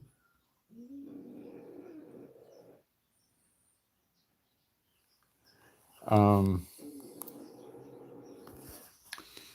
okay. So I think we covered a lot of ground today. Anybody have any questions? If you'd like to, I don't have any prayer requests. I'm current. If you'd like to put in a prayer request, you can mail it to me. My email address is at the bottom of the description box of the video. It's Israel Giving with the number 7 at gmail.com. And you can ask me questions about Israel or the content of the videos or Bible, and I'll try to answer it. Please, false believers, don't write me. Don't communicate with me. I don't really have any patience or time for you, and I'll just demon toss you. That's how it'll end. It always does. Sometimes you fool me for a little while, and then you get it. That's all. That's all that happens. I'm not with you in person, so it's easy to, to fool me for a little while, but then it catches up with you and you lose your demons. So if you like your demons to get tossed, that's one good way to do it. And then maybe you'll get saved and live in Israel. If you'd like to support this work with offerings, the information is also in the description box, and we do need your support. And we take GoFundMe and we take Patreon, two big fundraisers. And we could also use Western Union. If you have no other way of giving, we can use that one. But it's very difficult for us to get the money, especially now. Extremely difficult. So only as a last resort, use that one.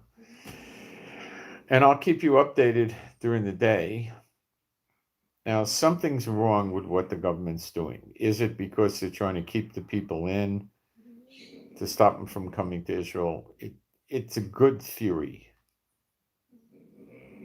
They got Netanyahu to basically kill 99.9% of tourists here. He does leave room for the returning Israelis to come home. They just got to go home quarantine for 2 weeks. It doesn't look like there's enough of this going around in the more civilized countries to really cause lockdowns and shutdowns when you look at the flu seasons for previous years. It's larger, but when you have a regular flu season at half the volume, let's say, they don't shut down. Now all of a sudden they're shutting down. Um, let's see what we can get. Okay, hold on a minute. Let me try looking again.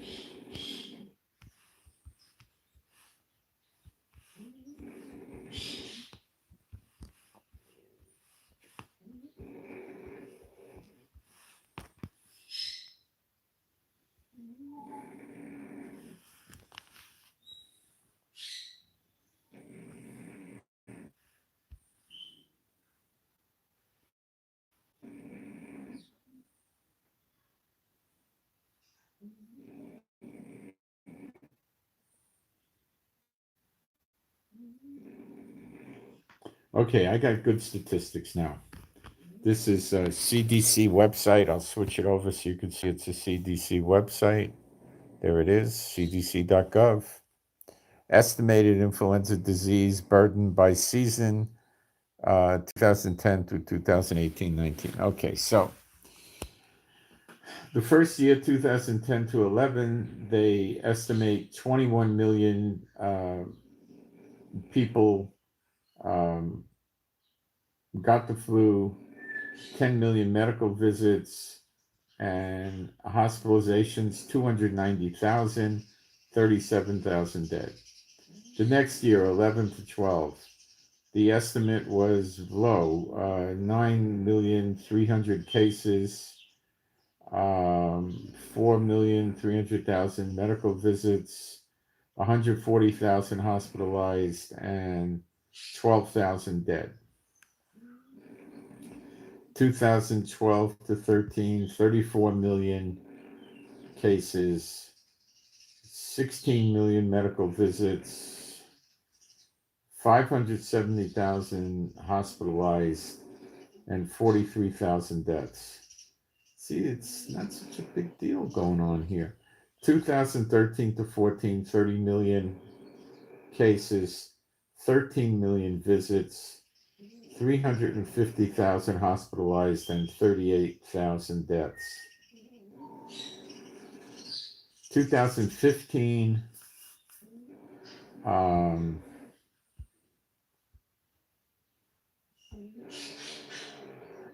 24 million cases, 11 million visits, 280,000 hospitalized, 23,000 deaths.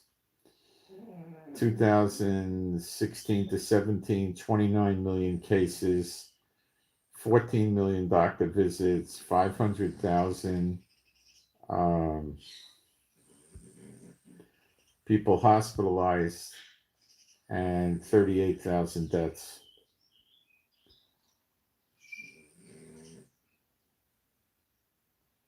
2017 to 18, they're estimating, I guess the figures were not all totally complete, 45 million cases, 21 million doctor visits, 810,000 hospital visits, and 61,000 dead.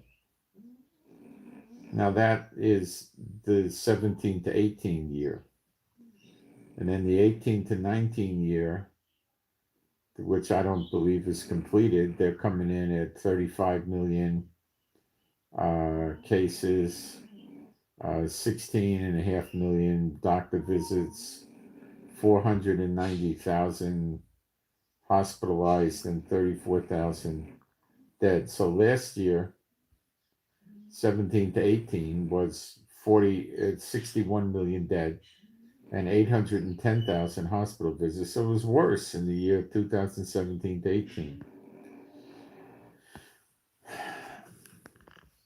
So that was their worst year.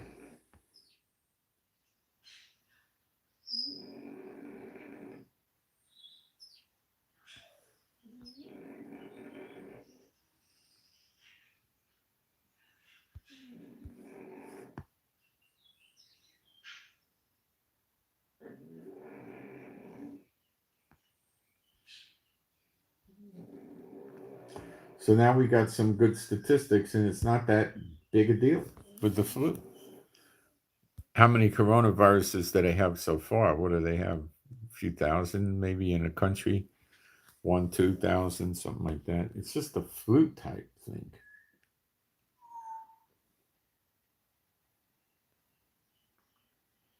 Why would they crash the stock markets over this? Why would they close their businesses? Why would they risk all these closures and bankruptcies? Are they trying to take the businesses over from people? Transportation businesses?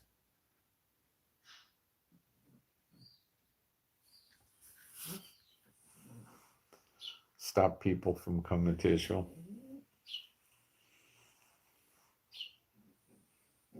I don't know. They could be doing it to shut the world down, but they're not going to keep the world down that long, I don't think. I'm hearing even 5 weeks. I don't know what they're up to now. Something's up. I think the only motive that I'm coming up with is they're trying to somehow directly or indirectly stop people from coming to Israel. That's what their big motive is, I think. I'm pretty sure I got this. I think that's what they're up to. But we're going to have to wait and make sure. But it looks like where it's going with this. They're going to start doing lockdowns, lock down the whole country, no travel in and out. So they're eventually they're going to shut travel down. What? Analyze it yourself. What are they going to get out of it?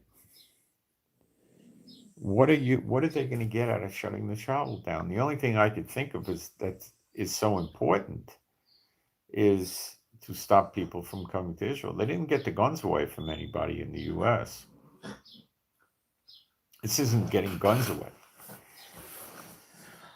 That's what I got. Please pray for. If I'm wrong, I'm wrong. But I mean, I'm always leaving the door open. I could be wrong, but when I look at it, that's what I'm getting. That's what I think I was shown this morning. Is that what they're trying to do? Look at all the signs. Look at the glory cloud.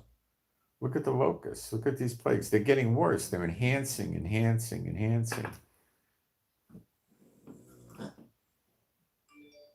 Maybe the four workmen that are casting down the four horns of the goyim, maybe one is the plague, the virus. The other is the plague of the locusts. And maybe we're getting two more yet. We don't know what they are. I suspect one would be war. The other could be civil war type things. Or something else. Famine, which comes from locusts. I don't know. We got to watch it unwind. And the locusts aren't going around the world. But the coronavirus started out that way too. Now it's going around the world. So the thing to do is pray for this. Pray we get more answers. Okay, guys. I'll keep you updated as I learn things and go from there. I'm out.